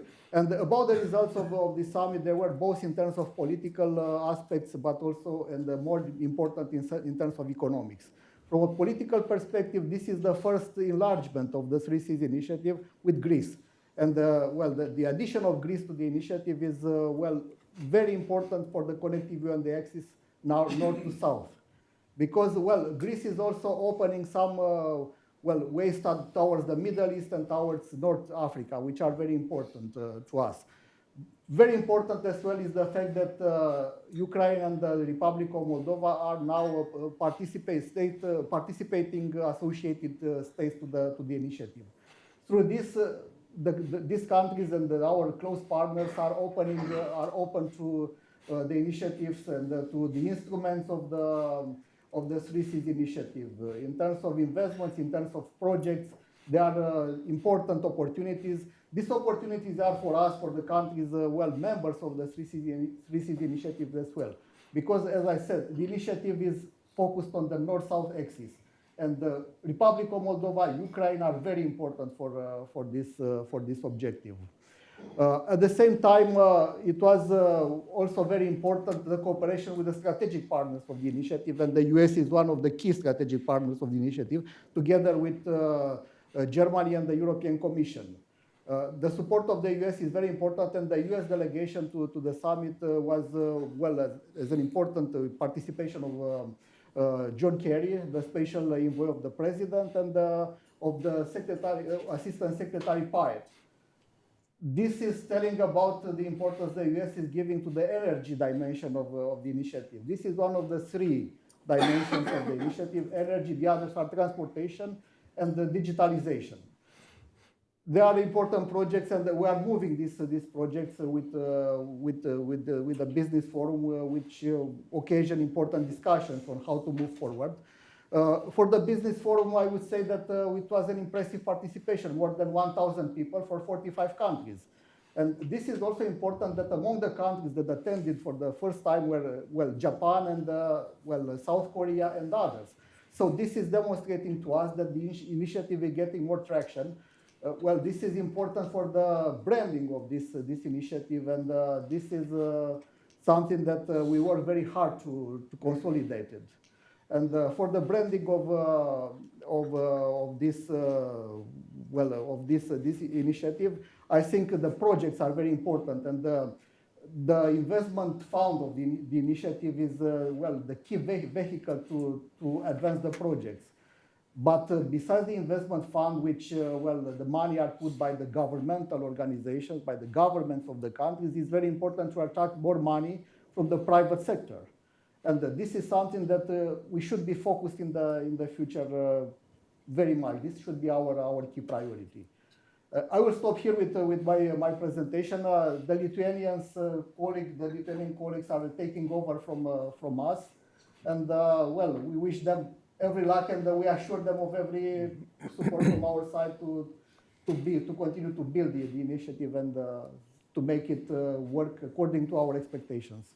Yeah, Thanks a lot. yeah, thank you. I, as a former Sherpa for the Three Seas for the State Department, I must say that there were some important advances, but I must say I would have hoped to have had a bit more U.S. representation and a message from the Secretary, as has happened, or a member of the cabinet visiting, as we've had at previous summits. And so there has been a little bit of an anemic approach to this, I must say, and given the importance of infrastructure, north-south infrastructure, because the economic dimension is, you know, it's not insignificant here. It's all you're all political directors or politicians, so we don't want to get into the weeds there. But the point is that economics is also not unimportant. Let me just mention here that we are very encouraged about the announcement that the DFC is finalizing the delivering of the 300 million to the well, it's good. It's been about 2.5 years, and I know, but we're very eager to hear some news about that. But anyway, so Inga, I mean, what is as you look at the world right now, what is most important, or your region, what is most important for you, right? Well, basically, when it comes to the most important priority for us, I do believe this is exactly as my Latvian colleague mentioned before, making finally Europe whole, free, and at peace. And if for some of us these are just nice words which have long been forgotten, for countries like Lithuania, like Latvia, Estonia, Poland, and others from Bucharest group, basically these are, you know, this is a goal which is of existential nature, because Europe will not be whole, free, at peace, till Ukraine and other freedom-loving, democracy-loving countries from Eastern Europe, hopefully South Caucasus as well, will join NATO. So many right things have been said already at the previous panel. I will not repeat those things, but maybe going back to the Vilnius summit and certain lessons which we have drawn from ourselves. I mean, first of all, yes, maybe I should have started by actually thanking the Hudson Institute for organizing this gathering and for gathering us collectively, Bucharest group, and also a think tank community from the United States, which have been super instrumental actually in pushing forward Ukraine's membership in NATO. And also ahead of the Vilnius summit, I mean, it was the American think tank community where you could always find encouragement to be more ambitious when it comes to the goals for the Vilnius summit, but also when it comes to the need to support Ukraine till its victory, or when it comes to the need to strengthen NATO's posture on the eastern flank, or as somebody just yesterday from yet again this brilliant community told me, we should actually avoid this term of flank and simply call it Eastern NATO front. So in that sense, huge gratitude from our side, and we do believe that, I mean, what was happening prior to the Vilnius summit, we have managed to actually get this quite positive momentum and quite a good energy across the alliance, because the very support for Ukraine's NATO membership has never been that wide as it was at Vilnius. It was still not sufficiently wide. That's an obvious fact. And NATO is still not ready to accept Ukraine, even if Ukraine is ready to join, definitely. But obviously this momentum, which was galvanized, which was mobilized there prior to the Vilnius summit, it must be kept. It must be built on as we move forward to the Washington summit. And yes, it is first of all about emboldening our political leaders.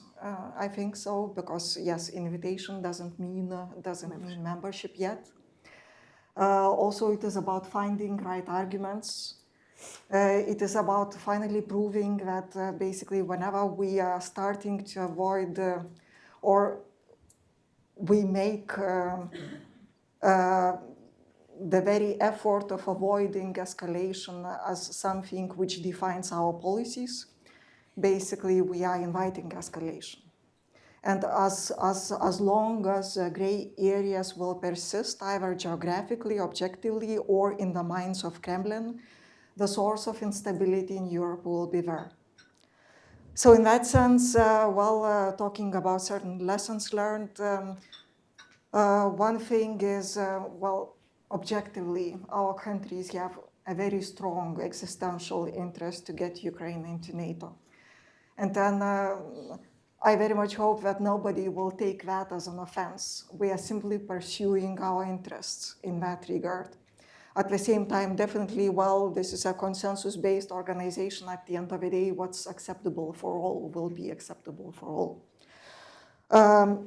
Secondly, while basically we are aiming high and we are trying to achieve those big political goals, at the same time, we shouldn't be dismissive when it comes to smaller things. And that's most probably about the success part of the Vilnius summit. Basically, we have managed to create certain things, to take certain steps. And this was mostly, Bucharest group, which gathered together, which collected creative, fresh ideas about NATO-Ukraine Council, Article 4 type of emergency consultations with Ukraine, also adopted ANP being a bit or a lot lighter than the ordinary procedure of actually acceding to NATO and focusing really on priorities and engaging Ukraine as much as possible into the work of NATO's bodies, structures, committees, without creating any big artificial architectures around the so-called new NATO-Ukraine Council. We do believe that this establishment of the Council is a welcome step. At the same time, we hope it will be short-lived because its primary objective should be to accelerate Ukraine's accession to NATO.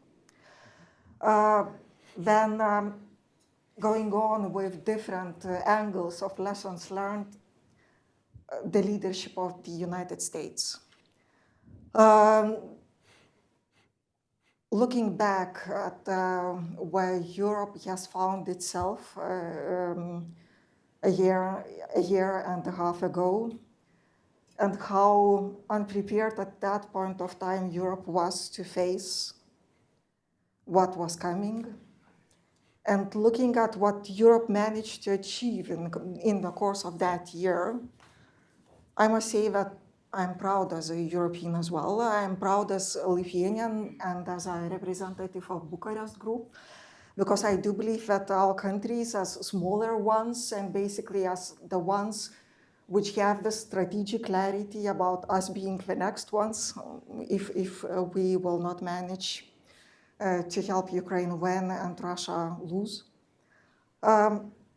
This has helped us to move very quickly and then to get this ball rolling and then to establish certain examples and then to really inspire bigger players. So at the moment, looking at the European support, basically collectively, we have caught up with the United States, both when it comes to budgetary support and when it comes to military support, commitment-wise, we are on a very right path, and hopefully we will manage even one day to surpass surpass. So basically, the United States are not alone in this, and at the same time, we feel we are not alone in this. And that's the value of alliances, the real value of alliances. Yet another angle of a lesson learned, given Lithuanian specific experiences, basically with China as well. And at the Vilnius summit, we have organized a separate session for our Asia-Pacific partners. Prior to that, some preparatory events. Also, prior to the summit, we have adopted our Indo-Pacific strategy. Well, my message is that Europe does not feel alone today. American leadership has been indispensable from the day one, and it remains so. And at the same time, I do believe that while this is still work in progress, but being Lithuanians, we feel that there is this progress when it comes to European debate on China as well. So I do believe when the day comes, we will stand in defense of international order in Asia-Pacific as well. And that's the value of alliances for us and for the United States as well. Mm-hmm. Talking about the eastern flank of NATO, eastern front line of NATO, yet again, Germany, ahead of the Vilnius summit, Canada and Germany have taken really historic decisions. It will demand a lot. It's still not in the pocket. This brigade in place, which is supposed to come to Lithuania and to be in place on a permanent basis. It will demand a lot from us, from Germany as well. But Germany has shown its ability to actually take over part of responsibility. And while this doesn't mean that we will not need anymore the presence of the United States on our soil, because that's the ultimate deterrent when it comes to Russia, but still that yet again shows a positive momentum which was generated thanks to the American leadership, which has been and will remain indispensable. And talking about Three Seas Initiative, we have somebody much better placed than myself, our special envoy for the upcoming summit in Vilnius. Yeah. Gediminas is, I won't call on you now, we can do that during the Q&A session, but since Lithuania is taking over the presidency for the next year, we'll have an opportunity perhaps to hear the Lithuanian view later on. Very good. Katerina, what does the world look like, your region look like from Sofia? What's on your mind? Hello, What's your priorities? Yeah. Thank you for organizing, really, of Hudson Institute, the PPF group, to organizing this forum. I'm so comfortable in this group. In the previous panel, I think Estonian Director General said that there were maybe not so big consequences if our Western friends were listening to us more. But anyhow, here we are. And I think after February 2022, most of our Western friends wake up after a really brutal cold shower and realize that democracy, freedom, human rights are not for granted. Something that we in this group always knew.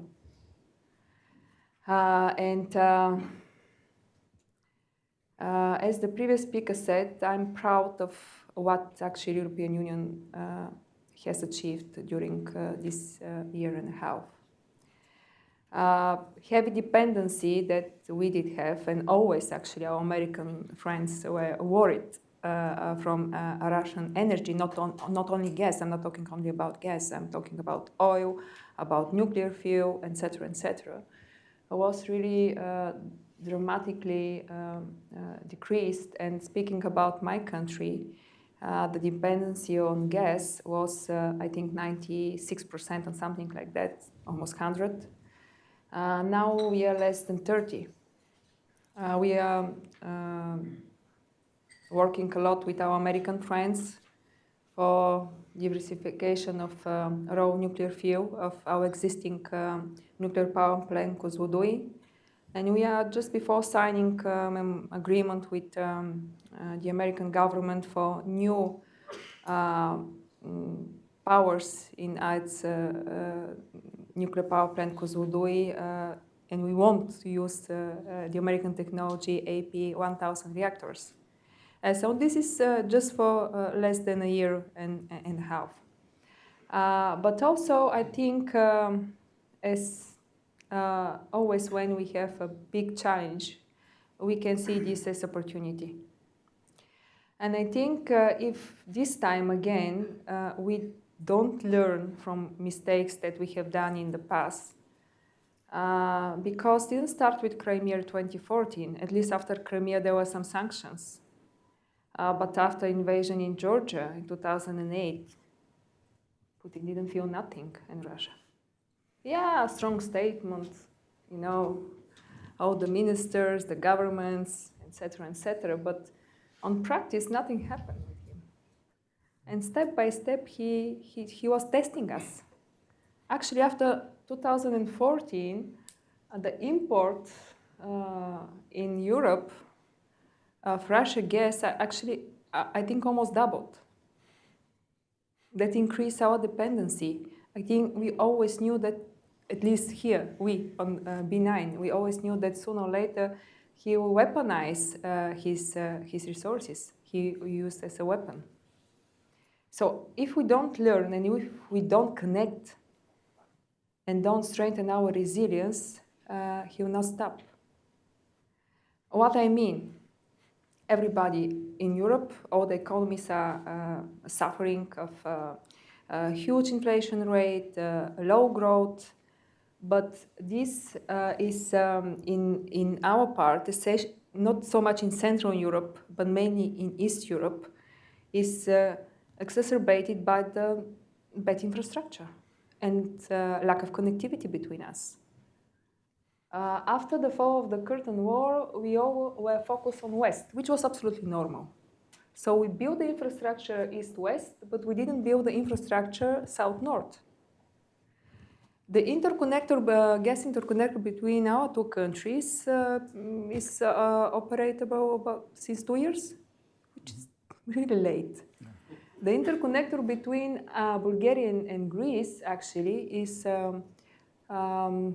was ready at the end of October, I think 5th of October, if I'm not wrong, 2022, which gave us a diversification of routes and resources and sources of gas supply. We are building interconnector between Bulgaria and Serbia now, and hopefully start soon building interconnector between Bulgaria and North Macedonia. But my point is that Three Seas, it's really a good initiative. And I want to see more real projects. This is the truth. Our Bulgarian presidency was in 2022, when Greece actually was invited for first time in this initiative. I'm so happy that they join us during the Romanian presidency, which have done an excellent job. And I really am hopeful that countries as United States, Germany, and organizations as European Union supports this initiative to act now, to connect especially in energy and transport.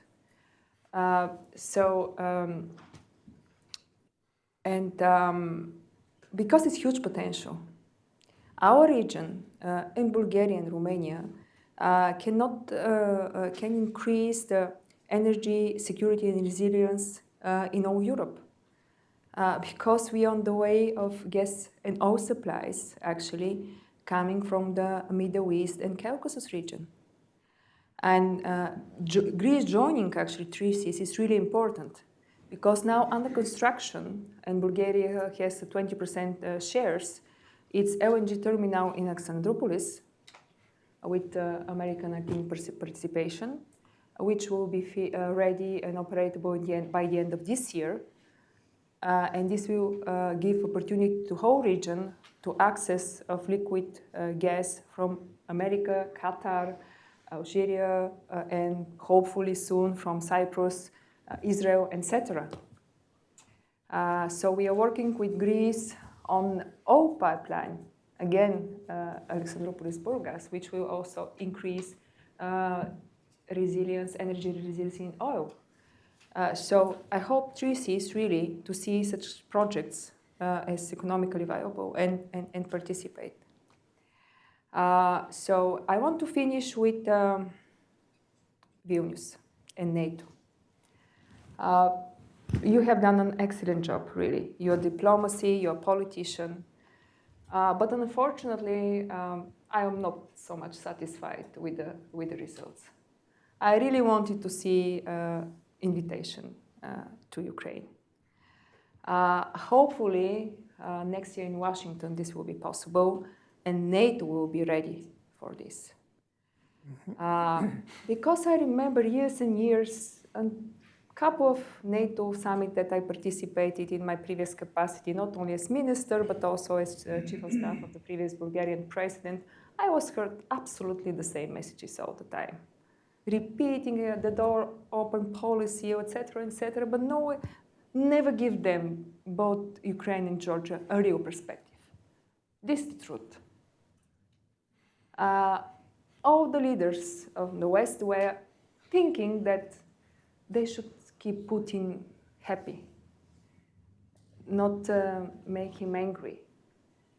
And this was a huge mistake. And from B9 countries, they always listen the same message. It's a mistake.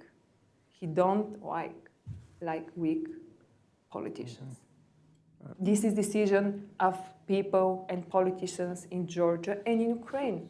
Not Putin, not his propaganda and machine to decide which of his neighboring country will join some alliance, being NATO, being European Union, etc.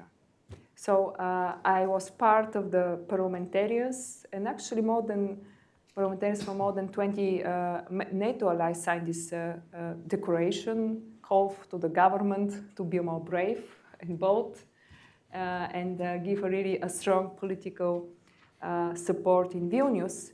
But I really think that Ukraine is ready, that if we want to have NATO to have deterrence power towards Russia, we should give a clear perspective for Ukraine, and Ukraine to receive a membership invitation as soon as possible, but also not forget about Georgia. Mm-hmm. Yep, and also not necessarily tying it to the war directly, because that gives Putin an incentive to continue it exactly, for years exactly. and years and years. Exactly. Yep. So sort of, what's on your mind right now, looking at this from Budapest? What are your priorities? What are you thinking about most? First and foremost, thank you very much for this opportunity to be here. I think it's an excellent platform for the Central and Eastern European countries to come together and to have exchange of information and may you understand our position on certain issues. So talking about the threats and challenges that are my country facing is definitely I have to talk about two challenges coming from the east and coming from the south. And of course, first thing that I have to mention is the issue of Ukraine. From your perspective, for those who live thousands of kilometers, thousands of miles from this war, that might be different from the perspective of those who live in the immediate neighborhood of Ukraine. And we belong to a nation whose members shed their blood on the battlefield. And we have a significant Hungarian community who's also taking part in the fights in Ukraine. So from our perspective, definitely it would be important to end this war as soon as possible. We can talk about the terms, we can talk about different types of pieces, but one thing is for sure, we should go for a ceasefire talks as soon as possible. This would be the number one that I want to mention. The other thing is that, of course, we are ready to provide support for Ukraine. We've been carrying out the biggest humanitarian operation in our history. We have received more than 1.2 million Ukrainian refugees, and we are ready to provide permanent support for them, and we are ready to continue this support. But we also, and we of course, we are ready to take part, to be actively involved in the reconstruction of Ukraine We expressed our readiness to rebuild schools and hospitals in Kyiv Oblast and all around the country. But again, there are certain red lines, and we are not in a position, for example, to deliver weapons to Ukraine. For us, we have special responsibility for the Hungarians living in Ukraine. And we are talking about a diminishing community. We are talking about less than 100,000 people living in the Transcarpathian region. I think it's important to emphasize their place and their problems, because we feel that their fundamental rights are not secured by Ukraine. We work very hard on this issue with the Ukrainian authorities, and we hope that definitely we could find a solution to this problem, and we can go back to the situation and to the point when we manage to secure all the necessary rights to the Hungarians. They have no access to their native language. They have no access to their native school, and I think this is an issue that I have to raise here. Once again, we are ready to discuss this issue with our Ukrainian friends, but as a matter of fact, it's far from being solved. Talking about challenges my country is facing with this, definitely I have to mention the challenges from the south. So my country's been facing with the influx of millions of illegal migrants. And from that point of view, for us, the southeastern European region is a key. We've had relatively less words about the southeastern European region, the Western Balkan region, but it would be a mistake to neglect that part of the world, because the Western Balkan region is at the heart of Europe. And coming back to the problem of stagnating the European Union and stagnating and ailing European economy, I think one of the solutions would be to integrate the Western Balkan region and to use the economic potential that these countries could offer. I also believe that from a geopolitical and from security point of view, it would also be a must for the European Union to provide a credible path to the countries of the region. We've lost a lot of time. We've been waiting for the integration of the Western Balkan region for far too long, for 20 years now. And I think that it's never been more urgent than now to offer a credible path to these states.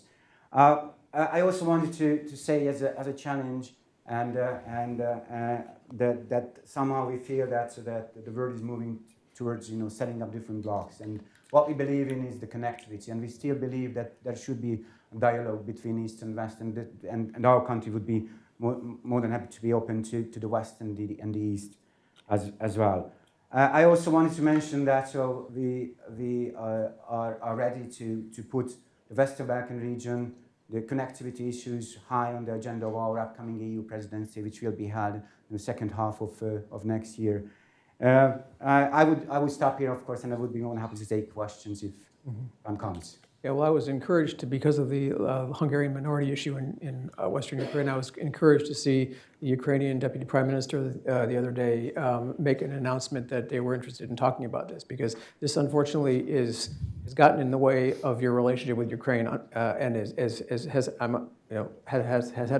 had a seriously negative effect on that relationship, which is really unfortunate at this incredibly important time in history, with all the geopolitical stakes for Western Europe, for the whole kind of European security order, as well as the United States.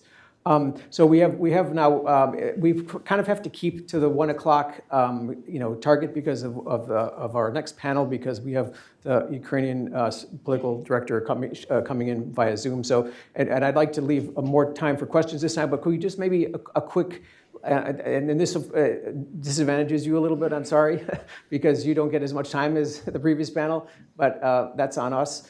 A lightning round of, like, okay, I mean, China, we haven't really, I mean, you've done a lot to, Romania's done a lot to diversify away from, I remember our conversations on 5G. We did some very, very good work on 5G, as well as on the Chernobyl nuclear plant. I mean, Lithuania, of course, your role in China you're a towering figure in that whole issue. I remember, the conversations we had when you were minister, Katerina, about Belarus and well, that's a little bit more Russia and Kozloduy, but still there was a Chinese factor there, and of course I've seen some developments also in the Paksh case with Hungary, where you're maybe going a little more towards France. So there's some interesting stuff going on there. Any last minute sort of lightning round kind of comments on China, on whatever else you haven't had a chance to say before we go to the Q&A? Just for Belarus, because I didn't want to speak too much in the beginning, but something that we really work very close with our Ukrainian friends. Of course, we send the military support, humanitarian assistance, etc. Is also nuclear energy. You know that they face a huge challenge to deliver energy and electricity to their population. Russia offer war of aggression. They're destroying huge civilian infrastructure, including energy. So this is a paradox, that these Russian reactors that we paid for Belarus, and we decide, of course, to kill the project, which is absolutely a right decision of the couple of Bulgarian government. We work with Ukrainian friends who have the knowledge to use this technology and to increase their security infrastructure. Mm-hmm. So the National Assembly, I am proud of, was one of the co-sponsors of this decision. Take really, I think, clever and good decision to encourage the Bulgarian government to work with Ukrainian friends, and they really work very close for them to be able to take these reactors. It really is a win-win for your country, your diversification away from Rosatom and others, as well as for Ukraine. Yeah. Regarding China, no surprises here. I mean, the previous panel was mostly focusing on geopolitics and foreign policy and China-Russia strengthening alliance. But, well, looking from our perspective, what needs not to be somehow neglected is the very fact that China is, while indeed previously it was very much benefiting from the liberal trade order globally and from capitalist system in a way, China increasingly is becoming a classical communist regime nowadays.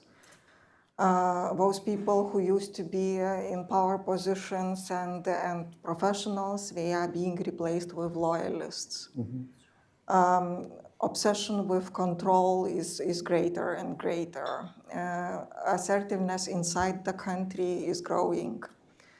Well, eventually we do know what does that mean when the regime is developing in that direction, and that unfortunately means also a very high probability of external assertiveness as well.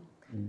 So, well, looking from our perspective, what happened with us, this whole effort of China to economically coerce Lithuania, basically, at the moment, I must say, most probably we believe that we have turned into a success story because they didn't manage to coerce us, but that was partially because of objective reasons related to ourselves. We didn't have critical dependencies on China.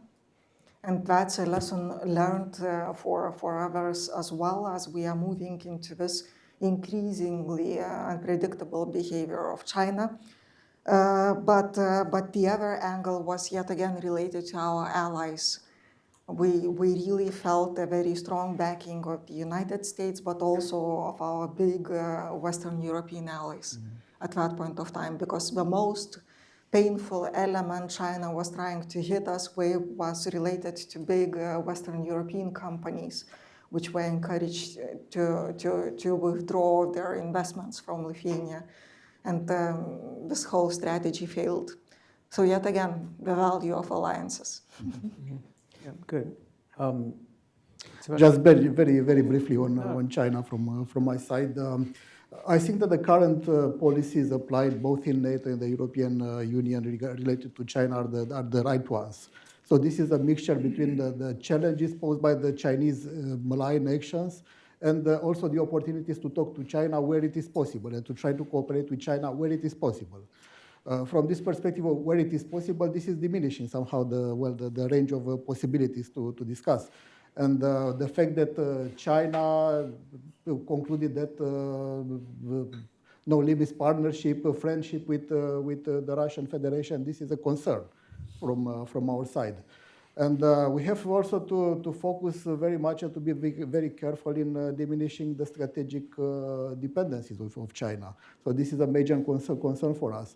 And I think, if you are comparing China with Russia, we may say that Russia is a kind of storm while China is a climate change. We have to be aware about the Chinese actions and their implications on the long term. Mm-hmm. Good. So, any last? Just a brief remark, if you don't mind. Sure. Much has been said about China, but what I want to emphasize here is, of course, China is a challenge, and it's not being labeled by NATO as a threat. It's not like Russia. It's a different story. It's a challenge, but it's also an opportunity, I guess. It's an opportunity because it's one of the biggest economies of the world. So you cannot ignore the fact that China is an important player in the field of economy, and even the Western companies need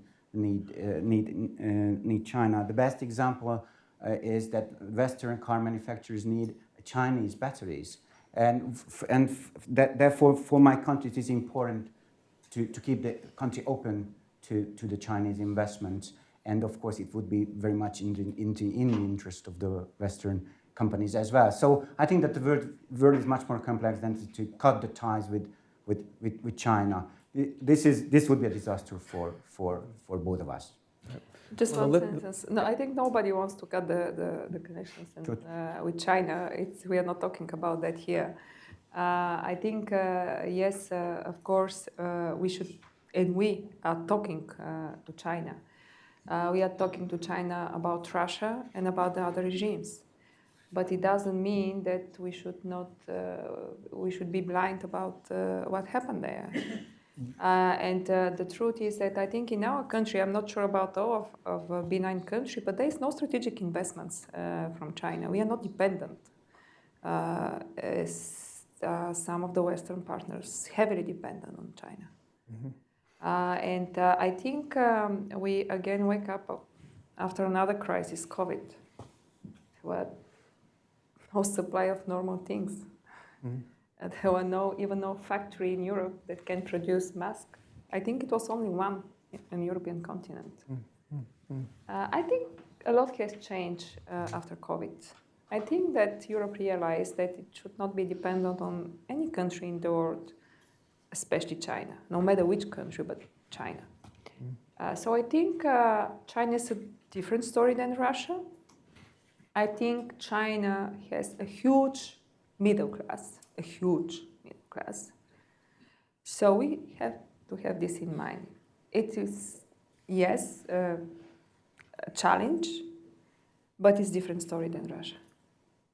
Yeah, and any parting shots with regard to recommendations for us to be thinking about sort of administration to do that they're not doing, or the policy community to deal with, or grapple with that they're not. Any suggestions, recommendations, or is everything okay? I don't dare to recommend.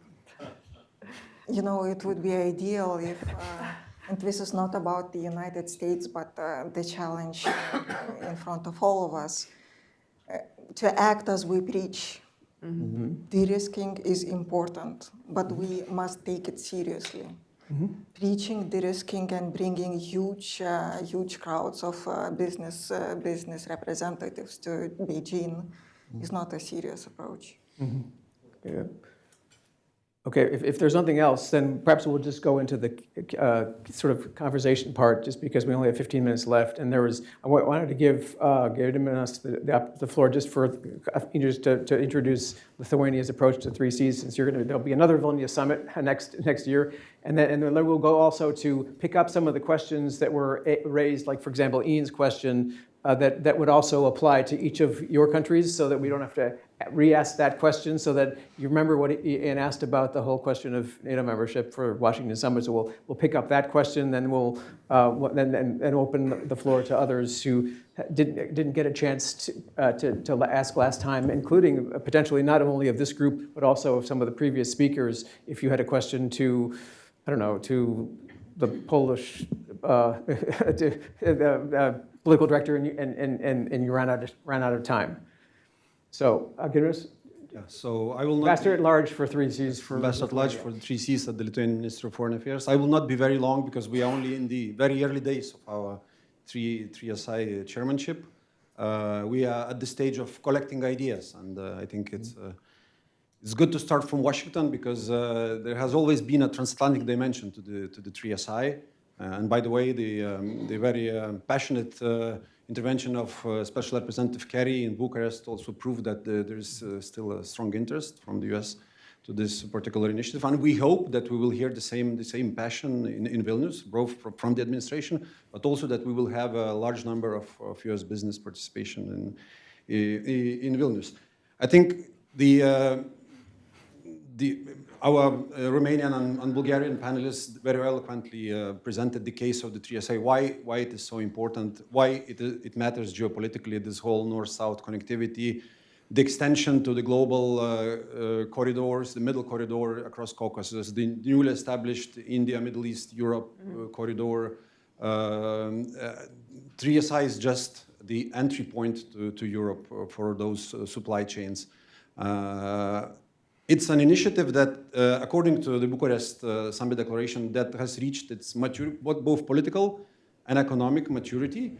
But I think with the Russian aggression, it's also an initiative that also showed its relevance, very strong relevance, because actually we realized that this infrastructure vulnerability can really be very detrimental to the region. So we really need to reinforce our infrastructure.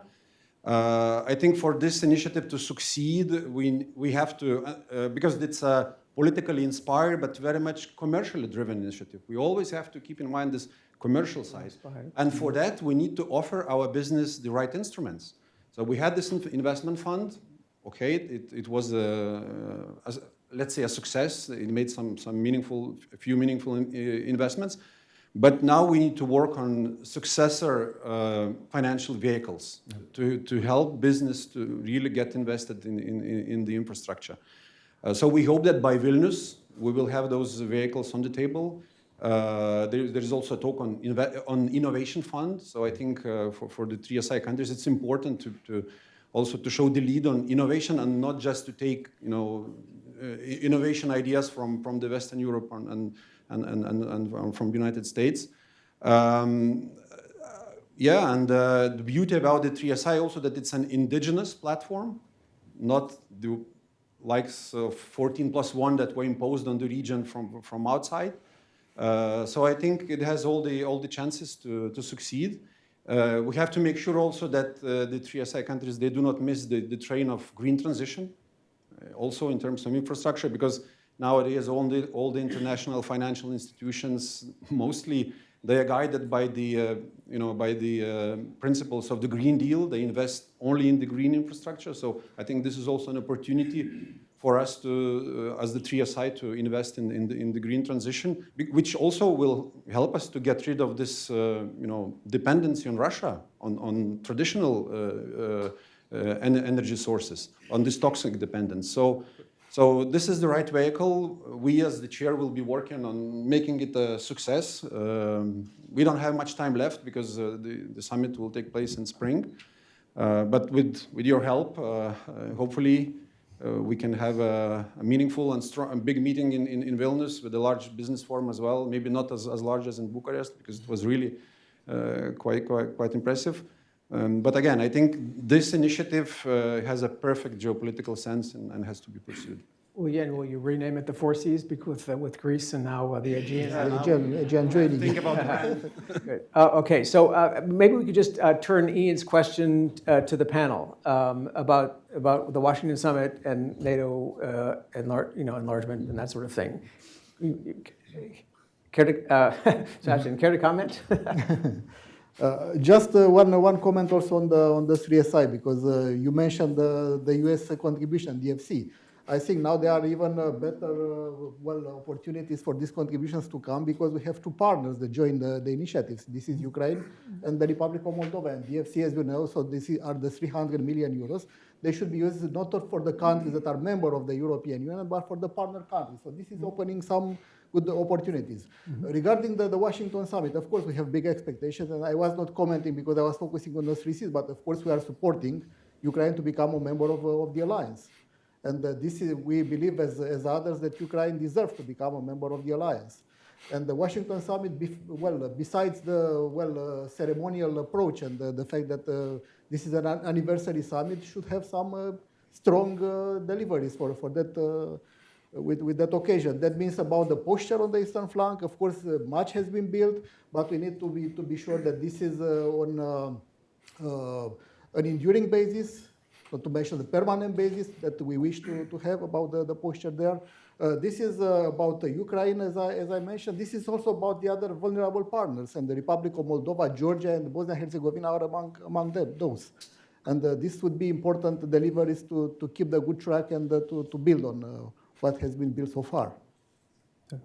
How does it look from? So basically, we have only 10 months left. So this is a message of urgency from my side.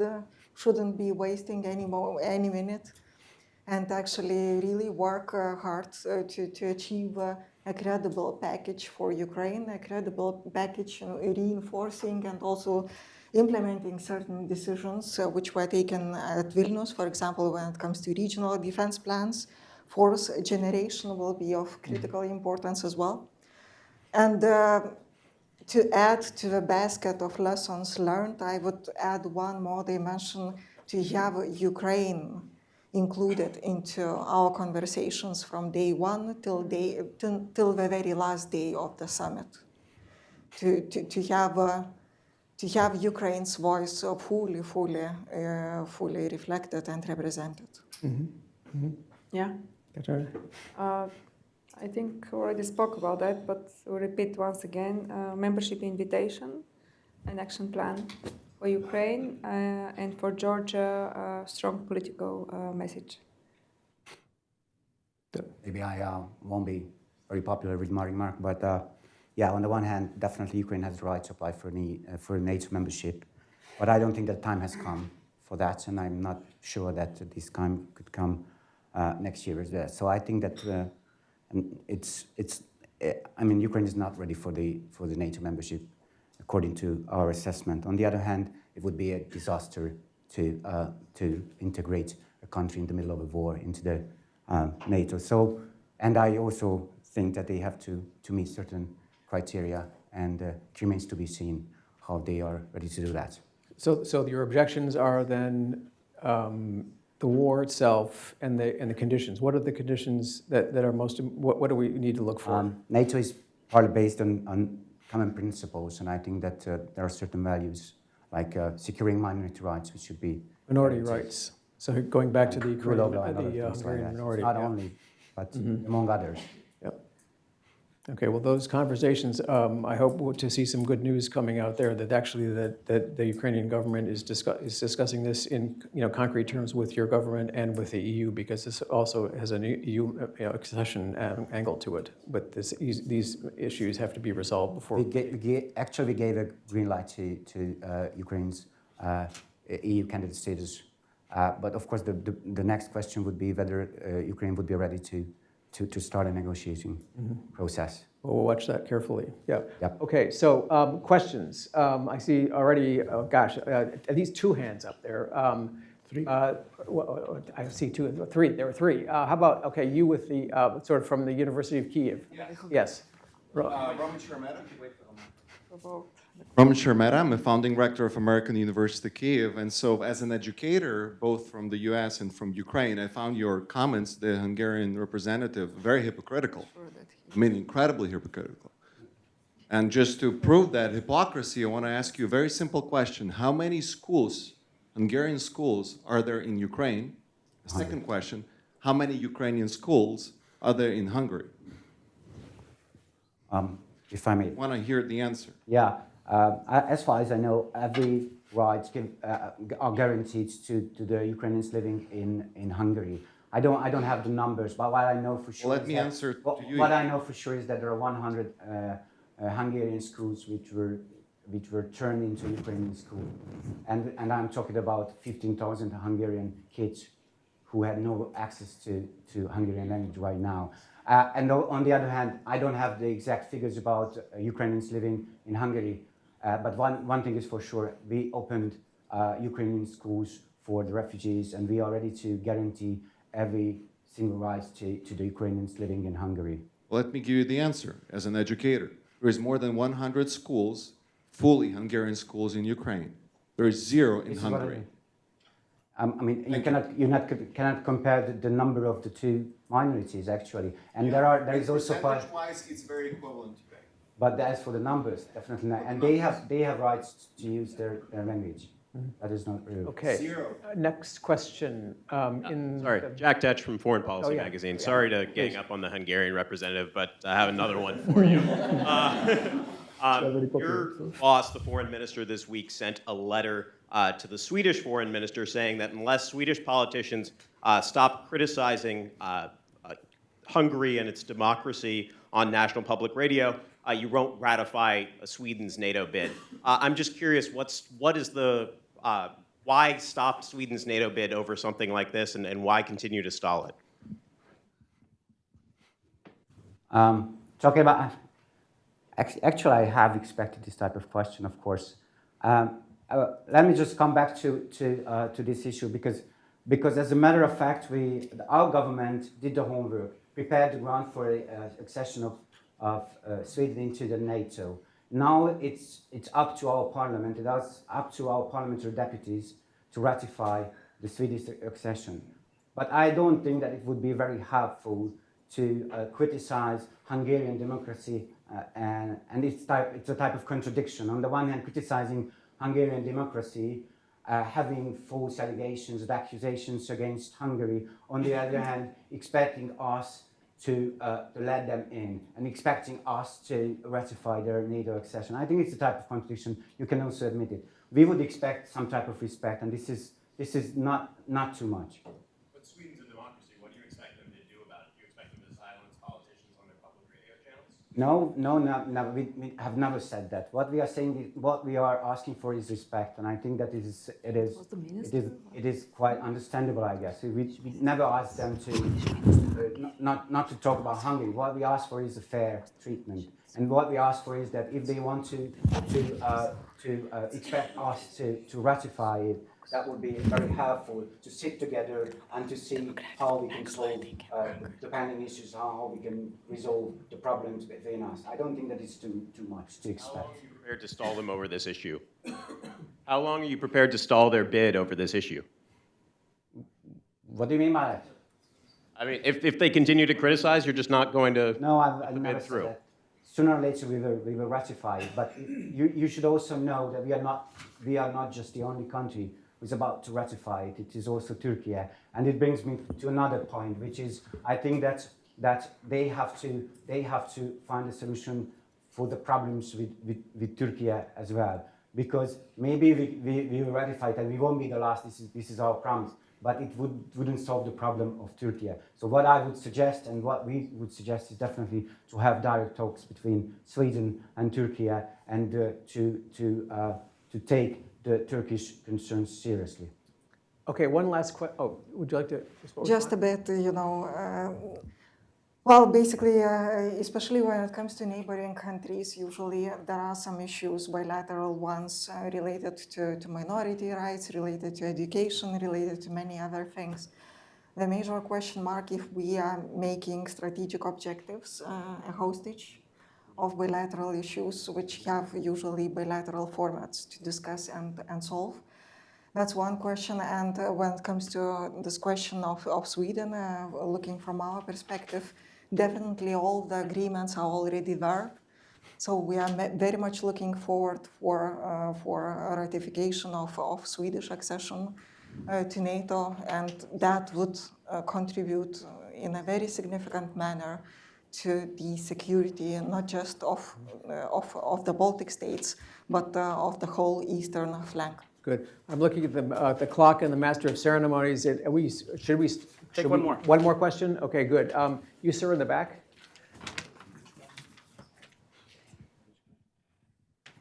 Thanks. Chris Bassler from MITRE. A question to all the panelists. We think about the experience of the last 3 years with contagion from China, and then we talk about interdependency. How are you all thinking about the increasing possibility for financial contagion from China, and what are you kind of thinking about how to prepare for that or mitigate those risks? Thanks. Would anybody like to take a stab at that one? Just to, yeah. Come on. I mean, I know you're political directors, and you're not necessarily, economists, et cetera. But I mean, from a political economy standpoint. Yeah, just to mention that from our side regarding China, we try to mention a balanced approach with them. So we are very aware about the challenges. We are discussing with them when it is possible to discuss with them. Regarding the investment of China in Romania, I think they are on the place number 16 or 19, something like that. So this is not a big investment from the Chinese side in the Romanian economy. Yeah, the same in Bulgaria. Maybe 20 places. There is not real investment. Way down on the list. Absolutely. In terms No of orders of dependency on any magnitude. Chinese investments. Yeah. Although sometimes basically, it's when it comes to ourselves, at the moment, the whole situation is pretty clear. But even prior to that, this was mostly driven by our lessons learned with Russia, actually. But we have introduced investment screening mechanism very early and basically started to apply it vis-a-vis all the unfriendly actors on the international scene, which means that obviously when it comes to strategically important sectors or objects of critical infrastructure, no such investments can come. Good. Okay, so I'm looking at the clock now. We have to, I think, wind it up now. Sorry that we didn't give you quite as much time as the previous panel, and I'm sorry also, I think, to our audience, because it looks like we may not have a break. Or how are we doing that, Peter? I mean, you are all my. First of all, thank you to the panel and to Matt for moderating. Secondly, as a sage diplomat, I think he sees where this is going, which is I'm holding you all hostage. If you can stay seated, please do. If you'd like to use the restroom, obviously feel free to do so. We're going to roll right into the final discussion with our political director from Kyiv, and then also senior advisor to the Moldovan president. Please allow us just to flip the stage real quick. Stay seated and chat amongst yourselves, and lunch will be served as we go. Thank you very much. All right. Thanks a lot. Good. Thank you. That was good.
different organizations, maybe have a roundtable discussion. Sure.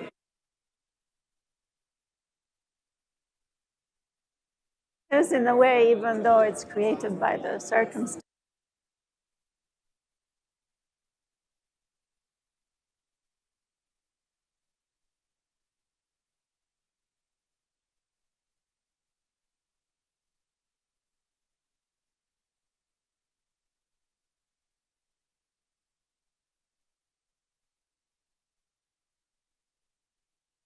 On Zoom, she might have other.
Ось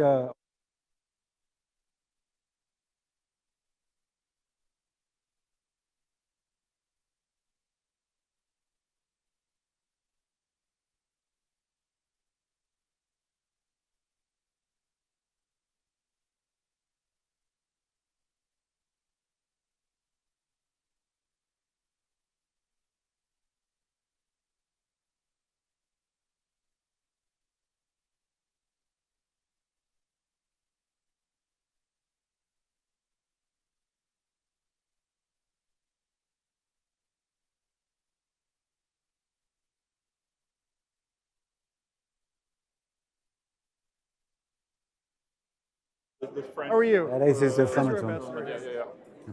He's in Chicago. Yeah, he goes. Okay. Sorry about that. No worries. I'm glad you're here. Are you going to New York?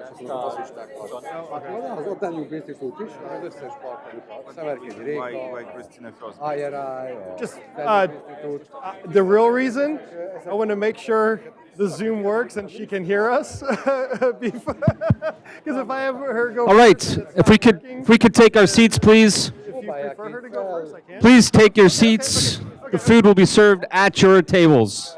Okay. Okay, no problem. Let's do it. Hey, good to meet you. I'll do that then. No, I'm moderating now, so I got to run.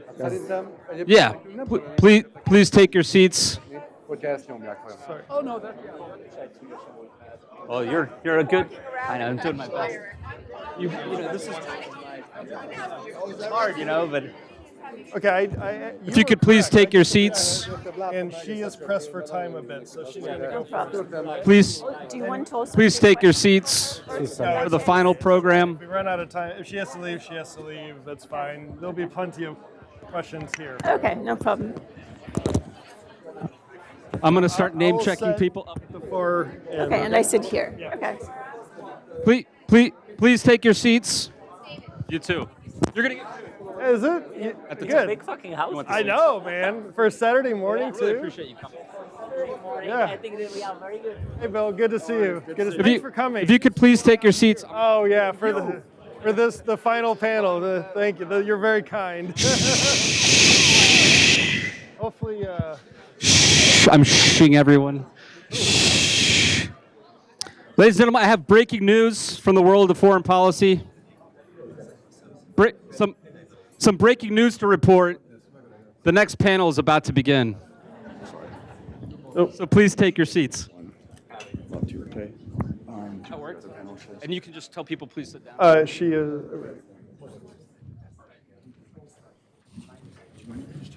I have some momentum to move here.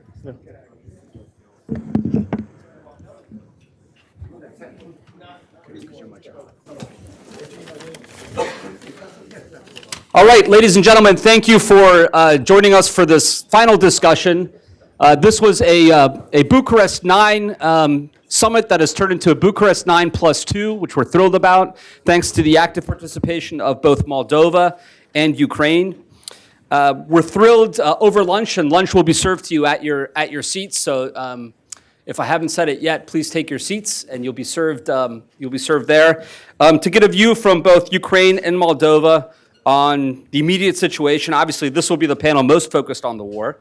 But I'm thrilled to welcome first to the stage here live and in the flesh, Kristina Gerasimov from Moldova. She's a senior advisor on foreign policy and European integration to the president, and she was formerly chief of staff in the office of the president. Thank you so much, ma'am, for making the trip to Washington.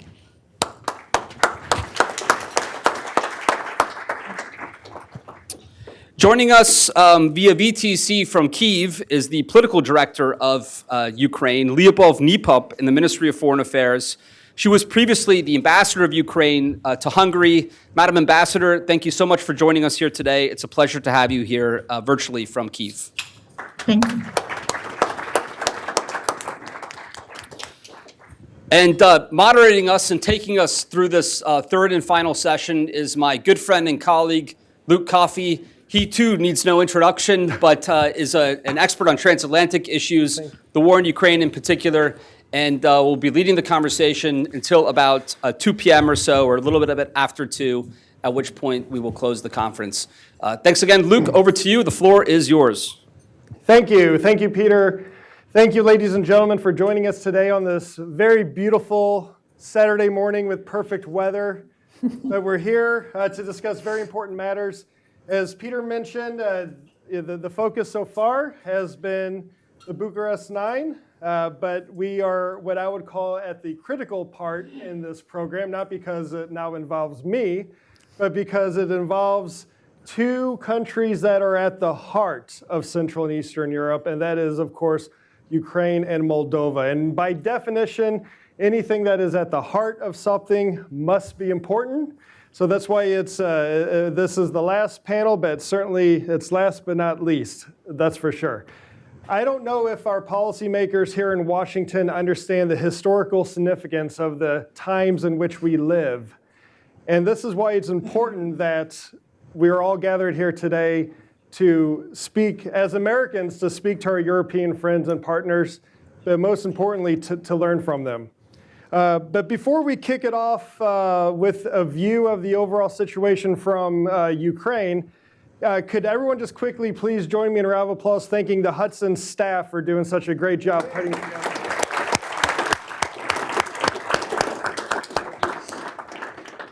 Great. So, Ms. Nipop, we'll we'll go to you first. You're in Ukraine right now. Can you give us your assessment from Kyiv, how you see developments in Central and Eastern Europe, how this impacts Ukraine, and perhaps most importantly, considering the audience here today, what can Americans do? What can American policymakers do better to help Ukraine? Thank you very much. Luke, thank you very much to everybody. And good afternoon, bon appetit. Also, first of all, I would like to thank Hudson Institute for arranging the Central and Eastern Europe Strategy Summit and for inviting me to participate in today's discussion. I'm sorry that I couldn't come in person, but I hope that you will feel from my introductory remarks that are really very interested and Ukraine is very interested in such discussions. I would like to start with words of gratitude to all your countries extended. Hello, can you hear me? Yes, we can. Yes. Sorry, because I hear sometimes there is unstable connection in Kyiv, but I hope that it will be okay. So I would like to start with words of gratitude to all your countries standing by Ukraine. And I think that your military, humanitarian, and political support is really about our lives and about life of our country. For me, such a support is about standing not only by Ukraine, but also by our common values and by our common future based on principles and rules of law. Our today's discussion is about strategic vision for and from the Central and Eastern Europe and about current situation and tactical tasks to achieve our strategic goals. And I cannot but agree with the thoughts which were expressed by my colleagues before, that Russia's war of aggression is not a regional but a global problem, that it is existential war not only for Ukraine, as well as that we all like support as long as it takes to bring Ukraine's victory as fast as it possible. Based on this understanding, let me start with some comments on the strategy. I am confident that our strategy for the region should be based on few milestones. First is security and stability. Russian full-scale aggression against Ukraine has proved that our security is divisible. If Russia is not stopped in Ukraine, it will go further. Transnistria in Moldova, Georgia. Russia's attack on Ukraine in 2014 proved it very clearly. And even already mentioned Russia's proposal of so-called new treaties in the end of 2022 witnesses that Ukraine is not the only and not the last goal of Russia. Let's not allow to replace peace with appeasement. Let's not allow to start so-called peace negotiations or so-called ceasefire without withdrawal of Russia's troops from Ukraine, since it will not lead to real peace, but will give a tactical pause to Russia to consolidate its control over the temporarily occupied Ukrainian territories and to regroup for the next attack. We already had negotiations in Normandy for months and a lot of so-called ceasefires since 2014. And Russia had the possibility to stop its aggression. But instead of that, they used it for prepare the full-scale military invasion of Ukraine. It's important to understand, if Ukraine's territorial integrity is not restored, nobody can feel insecurity. If Ukraine is not a member of NATO, nobody can guarantee that Russia won't try to repeat its aggression in future. If Russia is not forced to withdraw from the whole territory of Ukraine, it will become encouragement for other potential aggressors. Currently, Ukraine is a shield of Europe, and if Russia could break this shield, countries in Central and Eastern Europe would become the next potential targets for Russia. By stopping Russia in Ukraine, we also defend NATO and the European Union. By making Ukraine member of NATO, we prevent further imperialistic ambitions of Russia. It will also give a chance for democratization of Russia, as it will be deprived for temptation to attack Ukraine or any other country again in future.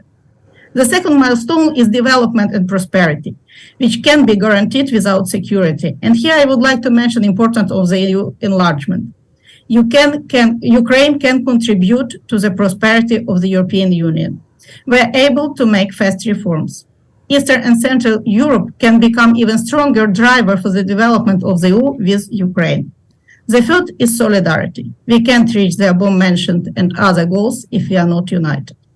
I would like to stop here regarding strategic approach and dwell on the current situation and task we have to complete. At the moment, Ukraine is conducting the counter-offensive to deoccupy our territory captured by Russia. It is not so easy, as our soldiers have to pass through completely mined territories, but we are dedicated to liberate our soil. In revenge for its military losses on the ground, the Kremlin continues terrorizing Ukrainian civilians by attacking critical infrastructure and residential areas, resulted in significant casualties and destruction. Russia carries out repeated attacks on our Danube ports and agricultural infrastructure. Ukrainian Zaporizhzhia nuclear power plant, which is the largest in Europe, is still under Russian occupation, which means the threat of nuclear disaster remains unacceptably high. And when we speak about fear that Russian nuclear weapons will go to the bad hands, let's be sincere, they are already in the bad hands. As we are approaching the winter, we are preparing for the Russian attacks on our energy infrastructure, another attempt to leave Ukrainians without heating, lights, and water in the cold season. In this regard, our key needs to protect Ukraine and our neighbors include modern air defense systems, high-caliber ammunition, long-range missiles, various types of artillery and ammunition, drones, and heavy offensive machinery. We need ATACMS from the US and Taurus from Germany. Ukrainians are waiting for the F-16s in our sky, which will be a game changer to suppress Russian supremacy in the air. We also ask our partners to provide demining vehicles, equipment, and other high-tech solutions, as about 30% of Ukraine will require demining operations. Concurrently, we are working on implementation of the peace formula of President of Ukraine, Volodymyr Zelensky. We think that Ukraine, as a victim of aggression, has the right and priority in presenting the way and terms to reach the peace. Peace formula gives our vision of necessary steps in political field that will ensure comprehensive, just, and lasting peace for Ukraine and security for the whole world. We highly appreciate and count for the active participation of your states in supporting Ukraine both on military and diplomatic tracks to restore our territorial integrity. Speaking about our concrete tasks, I cannot but mention that we look forward to the next anniversary NATO summit in Washington to take historic decision and invite Ukraine to become NATO member state. Ukraine has started preparation for this event to achieve maximum progress. We welcome the G7 joint declaration of support for Ukraine adopted in Vilnius and join it by a range of European partners. It is important to provide effective and legally binding security guarantees for Ukraine for the period until we become a full-fledged member of the alliance to avoid mistakes of the past. We don't need one more Budapest memorandum. We also expect that the European Commission's report will be positive and decision on launching the negotiation process on the EU accession will be taken already this year. As I told on the Ukraine's accession to NATO and joining the EU, we will permanently deprive Putin of his dreams to capture Ukraine and other European countries as well. It will ensure both security and stability on one hand, and development and prosperity on the other hand, not only for Ukraine, but for Eastern and Central Europe and beyond. And few more words about solidarity. Russia's withdrawal from the Black Sea Grain Initiative and continuing blockade of the free navigation in the Black Sea has once again proved that there is no reason to trust Russia and that Moscow continue playing the Hunger Games. The unilateral withdrawal of the aggressor forces us to expand alternative routes for the export of agricultural products. Russia's attempt to unlawfully control the Black Sea also shows the importance of the occupation of Crimea for security of the region and beyond. In April, jointly with Romania, we conducted the first Black Sea Security Conference under the auspices of the International Crimea Platform, and we hope to make it annual. In this regard, we also consider the US Black Sea Strategy as an integral part of our joint efforts towards stability, security, and prosperity in Europe. Sanctions are as important as providing defense assistance. It is necessary to deprive Putin regime of the opportunity to continue financing the war against Ukraine, as well as to block completely the supply of Western technologies for its defense industry. loopholes must be closed. Needless to say about necessity of the creation of a special tribunal for the crime of aggression and confiscation of blocked Russian property in all jurisdictions. Russia must pay for all its crimes in Ukraine and for rebuilding of everything they destroyed. It is my response to the question voiced in the first panel. We are grateful to the US and the European partners also for paying considerable attention to reconstruction of Ukraine. I am convinced that through synergy of efforts, we can transform Central and Eastern Europe again into a space of security, stability, development, prosperity, based on our solidarity. And before giving the floor to my colleague, I cannot but comment, as you rightly mentioned, before I became a political director, I was ambassador to Hungary because it was voiced concern about situation with Hungarian minority. I think that it is worth to know that yesterday Ukraine and Hungary conducted the fourth meeting of working group on education. And if we speak about education system in Ukraine, first what is necessary to know that it is not changed yet because we prolonged transition period for 1 year more, so it's for the next year. And new system which could be introduced means that in the primary school, children learn only on their native language. On the secondary school, they start to learn subject in proportion 20% in Ukrainian and 80% in native language. By the end of secondary school, proportion will be 40% in Ukrainian and 60% in Hungarian. Upper secondary education in the state language means that it has to be not less than 60% in Ukrainian and 40% in Hungarian. And there is no Ukrainian schools. In Hungary, there is no Ukrainian schools for Ukrainians who lived and were forced to leave Ukraine and now are in Hungary. Thank you very much, and thank you for your support. Thank you.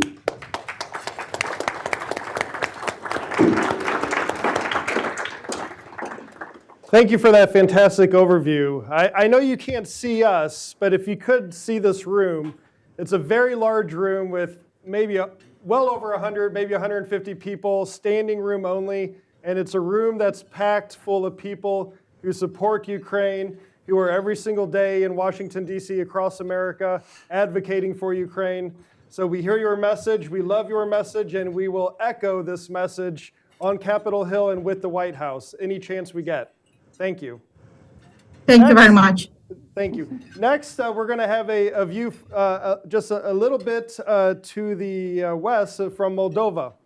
Moldova is a country that, let's be honest, and Washington hasn't received as much focus and attention as it should until recently, of course, because of Russia's large-scale invasion of Ukraine. And there's now a lot more focus on Moldova. We have Hill staffers here today. We have journalists here today, members from other think tanks.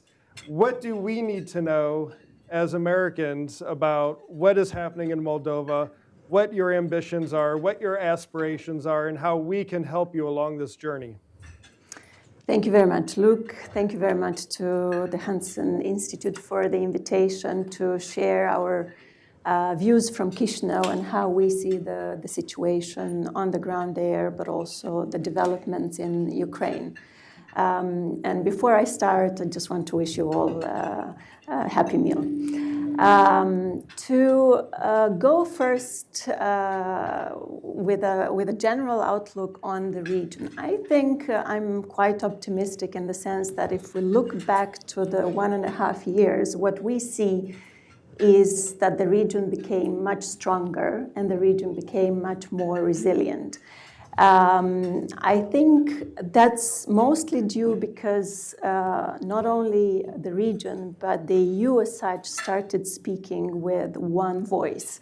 And that one voice is a reflection of the unity around two big issues, primarily one, but then second as a connecting element to it that were always divisive within the EU, and that is how we see Russia, how we treat Russia, and second is the view on enlargement. And I think now on both of these issues, the EU speaks with one voice. And I think this is our strong point, and we need to keep doing that because that enhances the EU strategic autonomy, and it also benefits a lot the neighborhood, in this case, Moldova.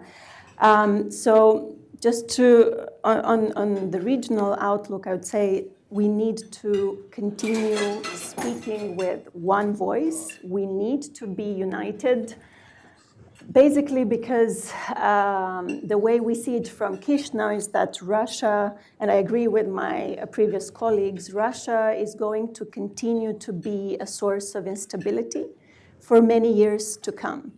And one reflection of that is the strength of disinformation that we see not only in countries like Moldova, which is really a testing ground for various disinformation tools, but we see also the growing impact and influence on other countries, and not necessarily only in the region that we're referring to today. For Moldova, I think the strongest reflection of how powerful that becomes was the outcome of the local elections in an autonomous region in southern Moldova called Gagauzia, where basically a proxy, a corrupt political party won the elections being backed by Russia.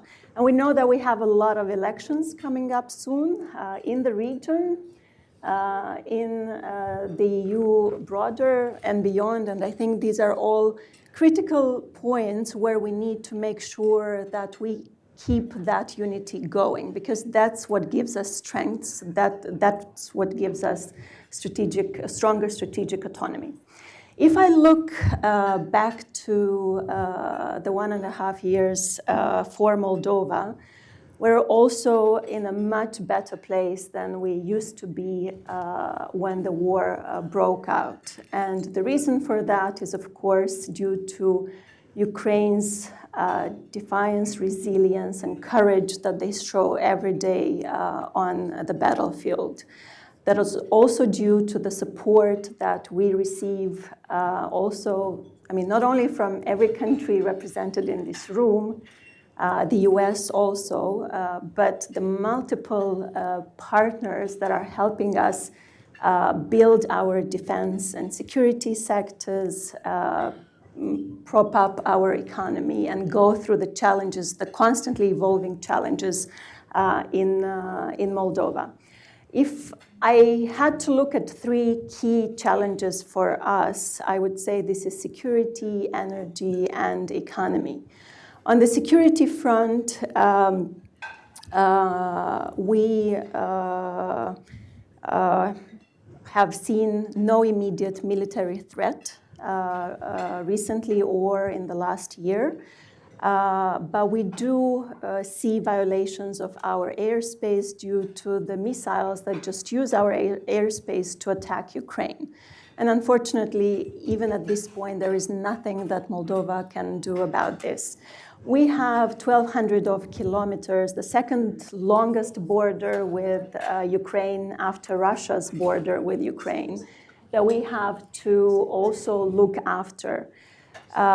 When we talk about Transnistria, I'm sure you'll have a lot of questions about that as well. The situation is calm, but it keeps to be a source of instability. And of course, last but not least, our biggest problem today when we talk about security is the hybrid tactics that Russia employs against Moldova from within. Everything from cyber attacks to staged paid protests, to trying to bring violence to the streets of Chisinau, a failed coup this spring, and also interference in our domestic affairs.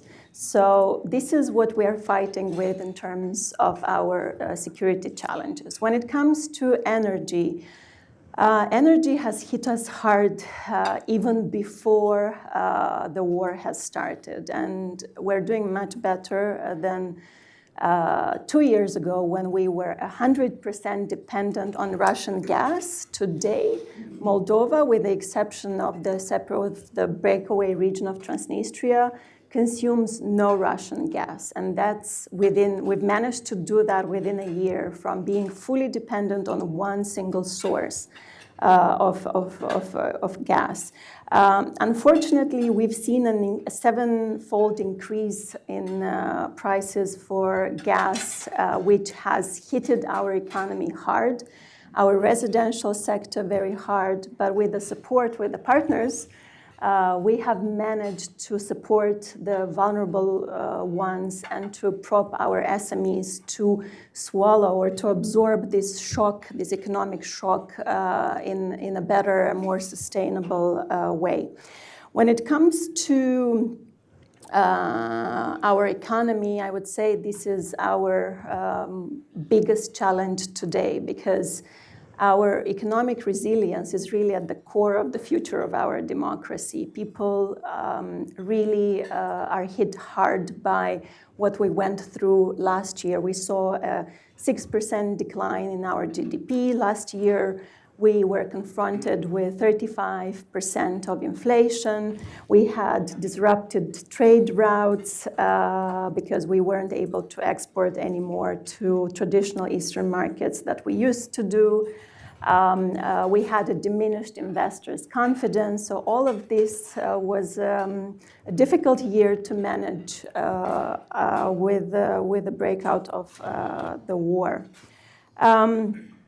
And all of these, on the background of all of these challenges, what the government is trying to do is to transform them into opportunities. And of course, the biggest opportunity, political opportunity that arises from the tragedy of the Ukrainians, of the region, is that we are able to get closer to the EU. With the application for EU membership and receiving candidate status last summer, Moldova has really improved very quickly on its reform agenda. And that is basically because our reform agenda is literally the same what the EU requires from us. So it's a very good synergy in terms of what we're trying to do at home. So I would just again go through the key sectors that I think are most important. On security, we have doubled our national defense budget. We are working closely with the EU.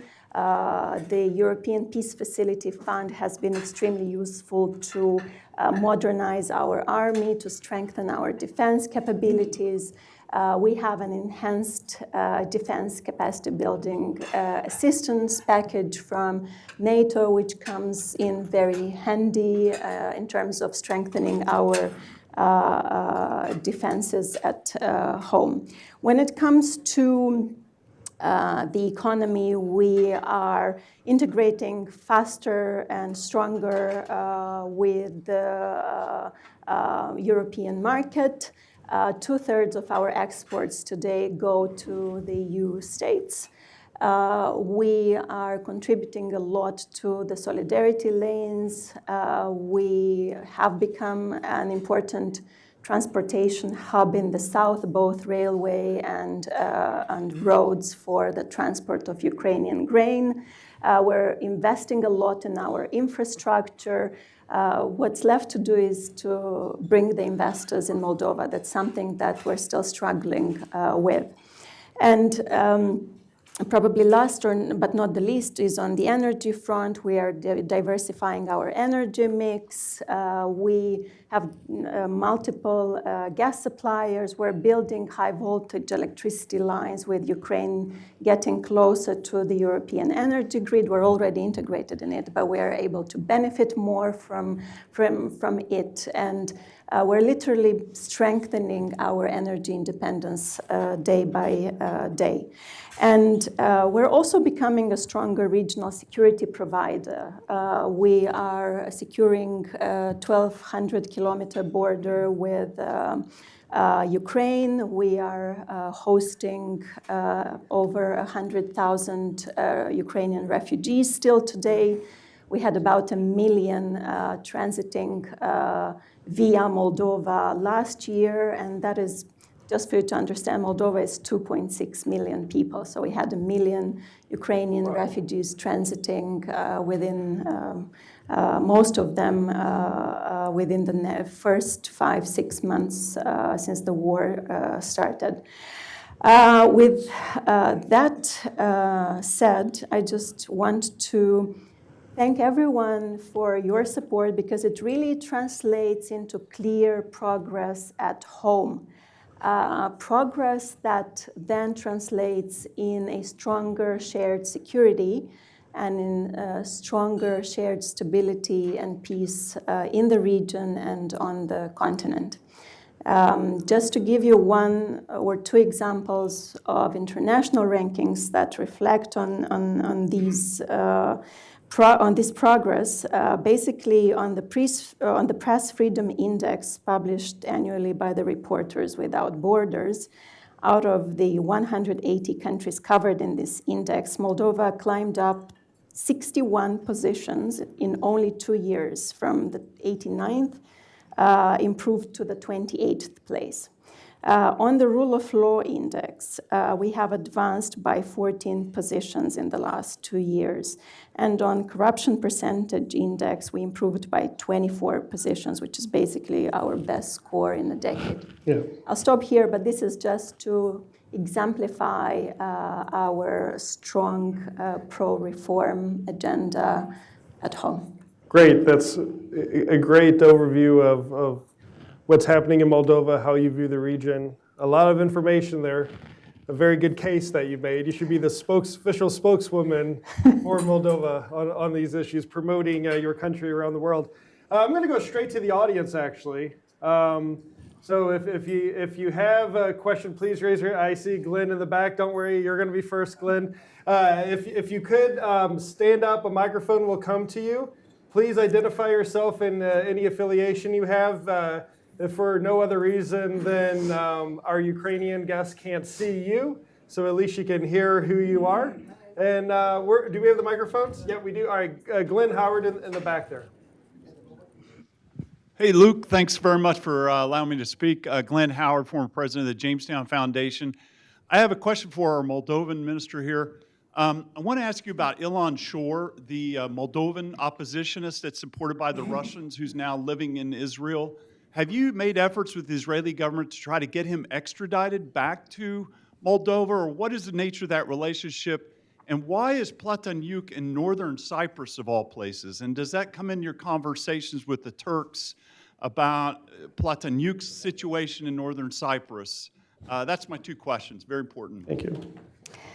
Thank you very much for the questions. Indeed, these are, for those who don't know, these are 2 fugitive oligarchs who play a central role in the destabilization of the country still today, even though they're not in the country. And the way how they do it is by still pulling the strings within the judiciary. So they still have independent prosecutors and judges, or so-called independent prosecutors and judges, who are basically able, not to have one single court session on major cases of corruption in Moldova.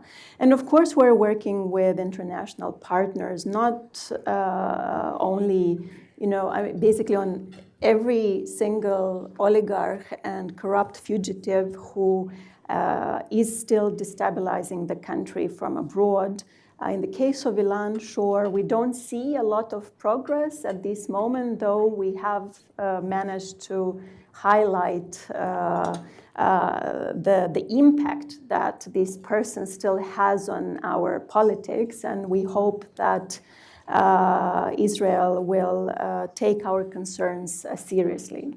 So far, you see that he's still very active from Israel.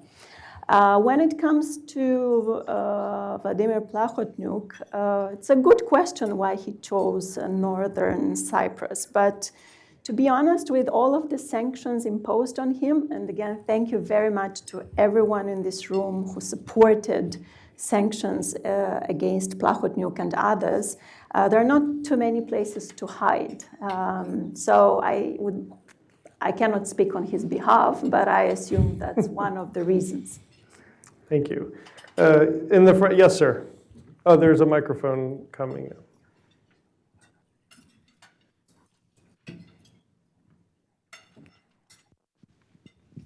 Jaroslav Kurfürst, Czech Ministry of Foreign Affairs. Kristina, so nice to meet you. Mr.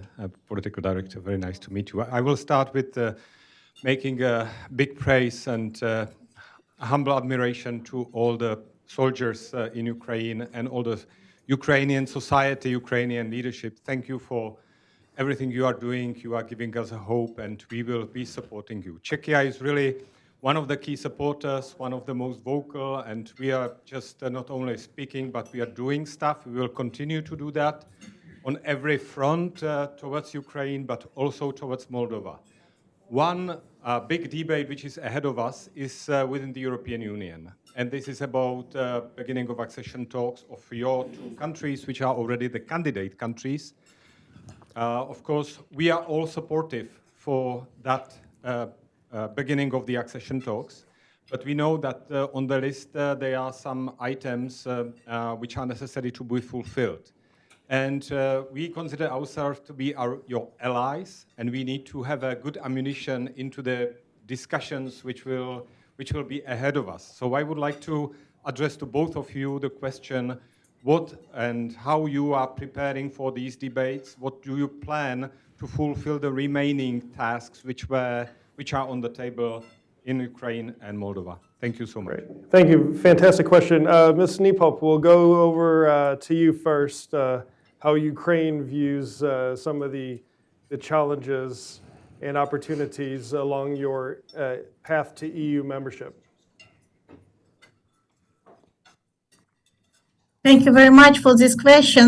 Yes, indeed, it's very important because we are approaching the period when the European Commission will prepare the report on implementation. You know that we had first oral report, which was quite positive, and now we are working on implementation of the outstanding issues. We also have prepared a self-screening, which means that we already analyzed our legislation in terms to be prepared for further negotiation and to move as fast as possible in implementation of all outstanding criteria.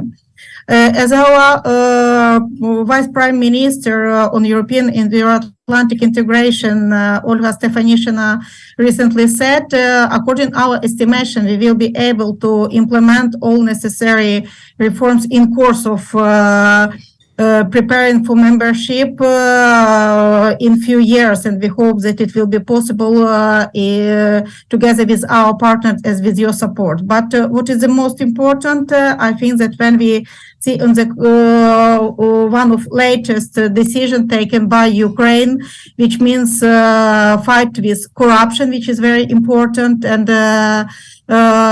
despite of the situation of the war of Russian aggression against Ukraine, we decided to bring back declarations and to make the register of declaration open, which we think is very important from point of view of perception of Ukraine, and point of view of perception of population of Ukraine of the current situation. We're also working on reform of our judicial system, and we are working also in the context of other benchmarks. And as I mentioned, what is very important, we look to all our neighbors and to all partners from the European Union to our closest allies, also from the NATO, and we hope that our discussions on the issues which still remains to be solved will be also resultative. And in this regard, I also mentioned that yesterday we hold the working group on education with Hungary, which we think from the long term will be very important thing. So we hope that in the end of the day, we will get proposal to start negotiation. Thank you. And the view from Moldova. Yeah, thank you very much, Yaroslav, for the question. Indeed, this is our priority zero foreign policy item on our agenda for this fall until the enlargement report is out, and then hopefully, that will be put to a vote. What I want to stress from the very start is that Moldova sees enlargement as a merit-driven process. We don't look for shortcuts, and we know that Moldova has still a lot of homework to do. We have received, together with the candidate status, 9 recommendations from the Commission to fulfill. We are doing pretty okay on all of them, with the exception of the justice sector. And that is not because there is no political will or determination to change things. It's just that it's not the government issuing arrest warrants or putting, corrupt former politicians behind bars. This is the work of the prosecution and the work of the courts. Here, what we have started was a rigorous, extraordinary exercise to clean up our judiciary with a vetting process. We have started that vetting process more or less a year ago, and it has been a very challenging and slow process. And that is because, as some of the B9 countries here know, it's not an easy process. Rule of law reform may take decades.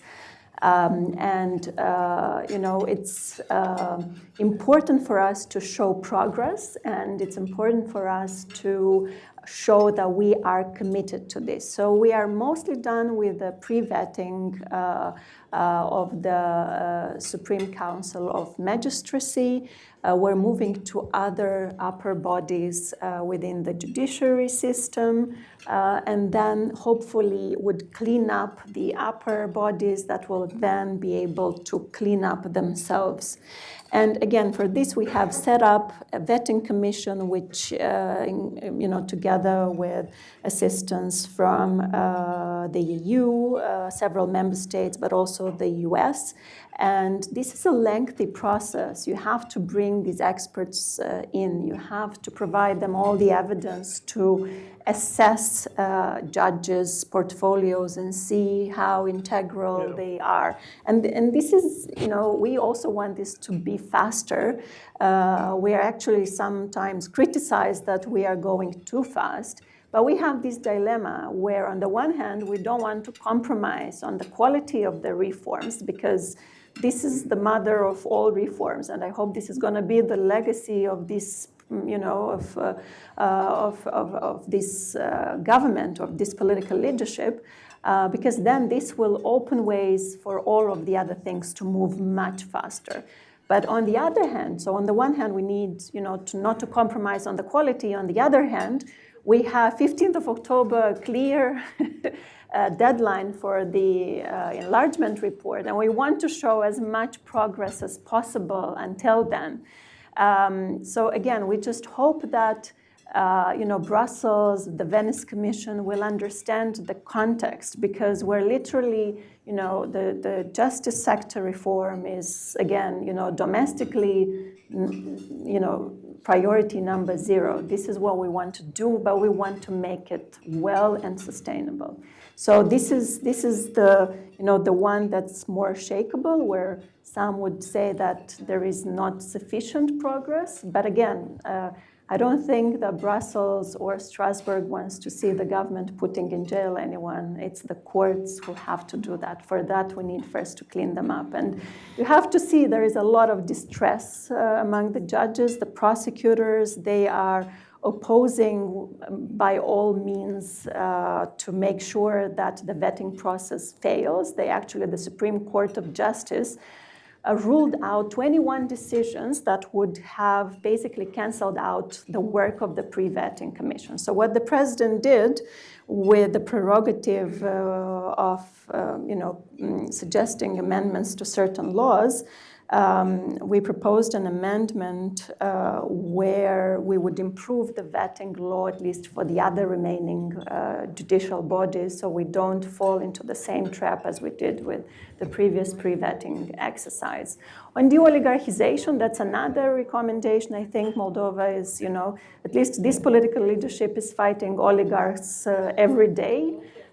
This is how this political leadership came to power. They ousted Vladimir Plahotniuk, something that seemed to be a mission impossible only 3 years ago. But again, there are sometimes vague criteria where we would also benefit from more clarity in terms, to be also assessed fairly in October. We'll go in the middle. The lady in, I think it's gray top. I can't tell from here. Is that gray? Hey, Luke, it's Alice Wells from ExxonMobil. Thank you very much for the conversation, and it's been terrific to hear the incredible progress that countries in the region have made in rewiring their energy sources. And so my question is to Director Nepop, and whether you have confidence based on your discussions with your B9 partners that Europe will be ready to end the transit of Russian gas by 2024.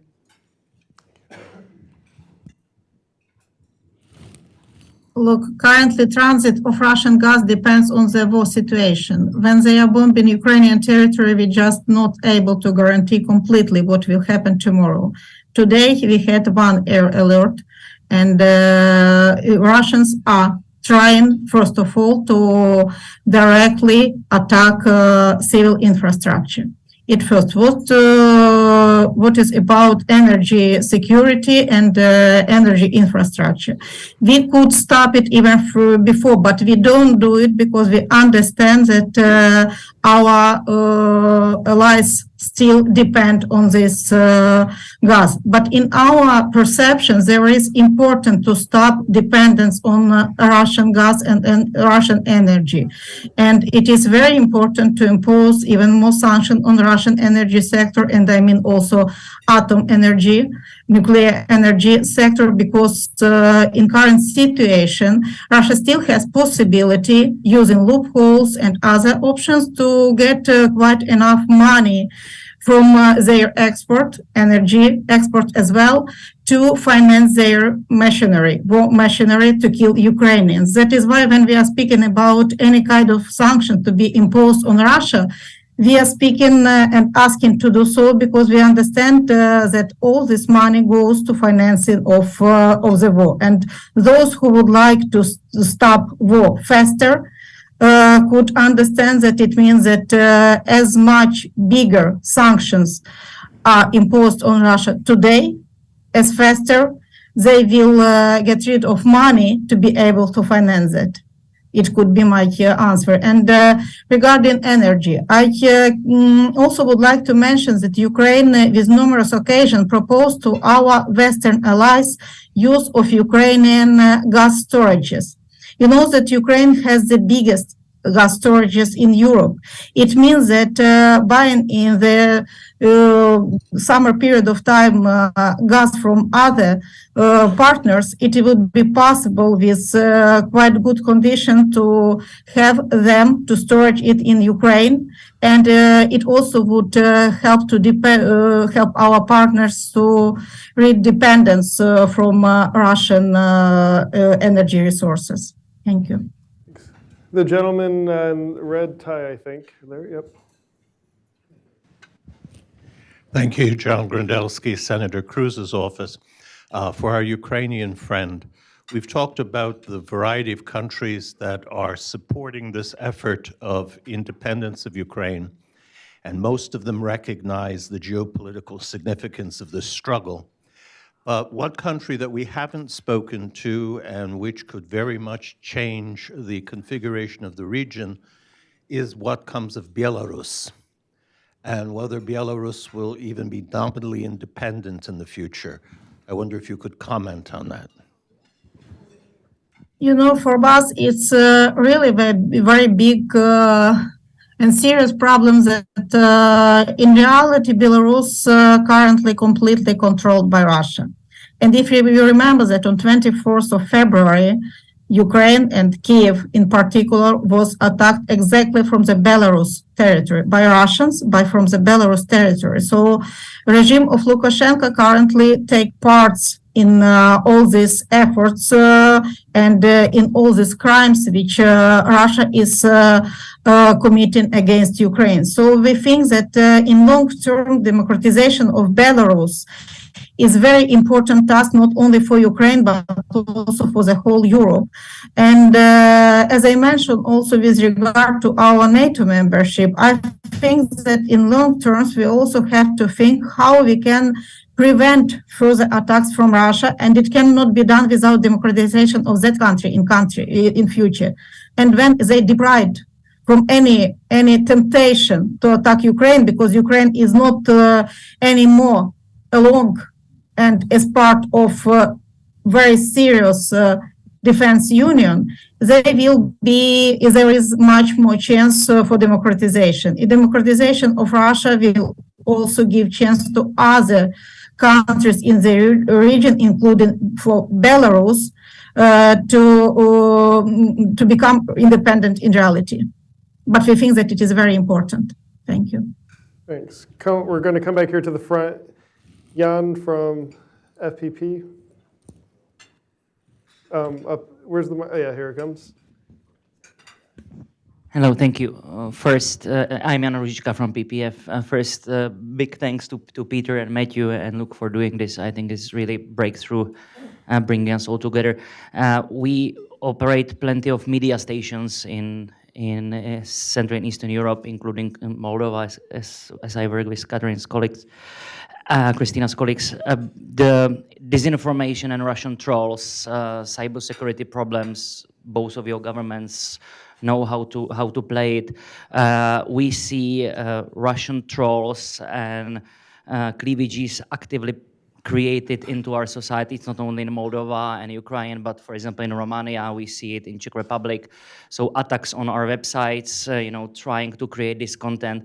And together with that, also rise of not populism, but hardcore fascism in countries. We see it in Bulgaria, we see it in Romania. So if you can share as an experience fighter of Russian disinformation and trolls, your playbook, your toolbox, what's your recommendation? Would you like to go? I can start, and then my Ukrainian colleague could probably add, because I'm sure their experience is much richer than ours. We're just learning how to do it. I mean, we are really at the front line of all kind of interesting disinformation tools, but this is something that picks up strength and pace in Moldova, especially very, very active around electoral campaigns. We have finally decided to put together resources to create a new Center for Strategic Communication and Countering Disinformation. This is something that we hope we have all the legislative framework already in place. We hope to have it up and running within the next couple of months. We are at the same time working on building up a cyber security academy. Moldova's problem is that we will never be able to give governmental salaries to people in the IT sector would be able to help us out on these issues. President Sandu would actually like to raise the problem of disinformation at the next summit of the European political community in Granada, because this is definitely a problem, a shared problem with many countries, again, not only in the region, and we could think of something at a higher level doing together as a bigger group of countries. What we are trying to do is to, work from the grassroots as well. We are having a lot of domestic content produced in Russian language. There is still a good share of Moldovans who do not speak Romanian, so we produce content in Russian language. We have also started a national teaching program for Romanian language where, including adults who are interested, and there is a high demand. Over 10,000 people have registered within the first month since the program was launched to learn Romanian language. Here would really much appreciate your support, because there is much higher demand than we expected. So I cannot say we have the perfect tools, because whenever we close a gap, there are two other ones opening up.